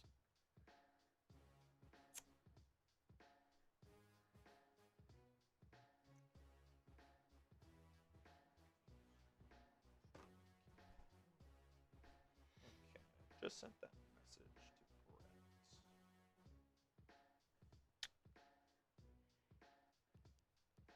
We'll stay live here for the next few minutes or so, as if any deals do come down the pipeline, we will, of course, let you know. In case you missed it, the Mavericks did sign D'Angelo Russell to a 2-year, $10 million contract. You mean 13? 13. I don't know why I said 10. I was focused on something else.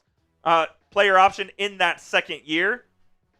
And he will be the Mavericks starting point guard for next season at least. And if he plays well, he'll opt out of that deal, become a free agent.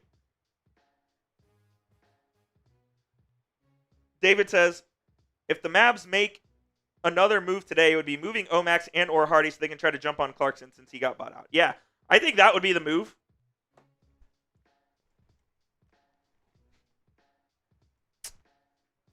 That would be the move. I think that would be the move if the Mavericks do make another move today. I don't know if they make that move today, though, or if it comes later here in the afternoon. All right, Coley, we can put up a little shot clock here if you want. Shot clock? How long do you want to do it? Let's go 3 minutes. 3 minutes? We'll put up a 3-minute shot clock. If no super chats come in by then, we will say goodbye for the evening. And then we will be back tomorrow with at least a video. We'll see about going live, but at minimum, we'll have 1 or 2 videos out on the channel tomorrow regarding the latest Mavericks news and rumors, regarding Omax Prosper, regarding Jaden Hardy, any other moves the Mavs could make. So if you want to get your super chat up on screen right here next to me, any question you have surrounding the Mavericks, we'll have you covered right here on the channel. And if not, we'll say goodnight for the evening. I just saw Tyreek Hill's tweet after responding to Jalen Ramsey getting traded. Yeah. What'd he say? The Will Smith. Oh, that's crazy. Is Tyreek out? Maybe. He might be. Mamba says, this is my favorite YouTube channel. Mamba, thank you, my friend. You can see all the moves on the ticker right below me. Right here. Everything that's happened all throughout the 2025 NBA offseason. Gunga, thank you. Appreciate all the love, my guys. As the Mavs did make their major move of 2025 NBA free agency, which was D'Angelo Russell. Cut's doing pretty well as well. Nice. I don't expect any other major moves to happen regarding the core of this roster. I think the moves are now on the fringes with with Prosper and Hardy, maybe Dwight Powell. Those are the moves that you would see the Mavericks making here over the next days and weeks. Anyone wants to keep the stream going? We got 1 minute and 20 left to do so. And if not, we'll say goodnight to it for the evening. Colin, it's been fun. It's been a good time, man. We've been live for 3.5 hours now? Yeah. Doesn't feel like that. I don't know. Maybe it does to you, but to me it doesn't. Chopping it up and talking ball. Atlanta and Minnesota are in check the source. Jake Fisher tweeted this out. Atlanta and Minnesota are in active conversations on a sign and trade for Nickeil Alexander-Walker. That has actually been a rumor that's been around. Luka Garza to the Celtics. 2-year, $5.5 million. So there's their center. Yeah. Luka Garza, give me a break. He's okay as a backup center. Former Iowa Hawkeye. Smitty will like that one.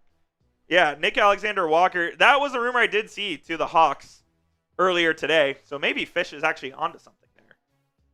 That could be a move to keep tabs on. Probably Stein gave him the scoop, so let's be honest.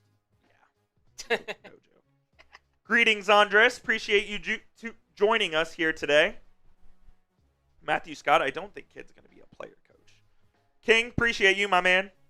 Thank you. Appreciate all of the love you guys have sent myself and Colin here today, man.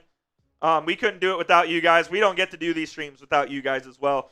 To the 7,000 people that have joined us here on today's show, thank you so much. D'Angelo Russell, you are a Dallas Maverick, a 2-year, $13 million contract with the player option on that second year. So if you haven't already, you can go check out our breaking news video of D'Angelo Russell out on the channel right now.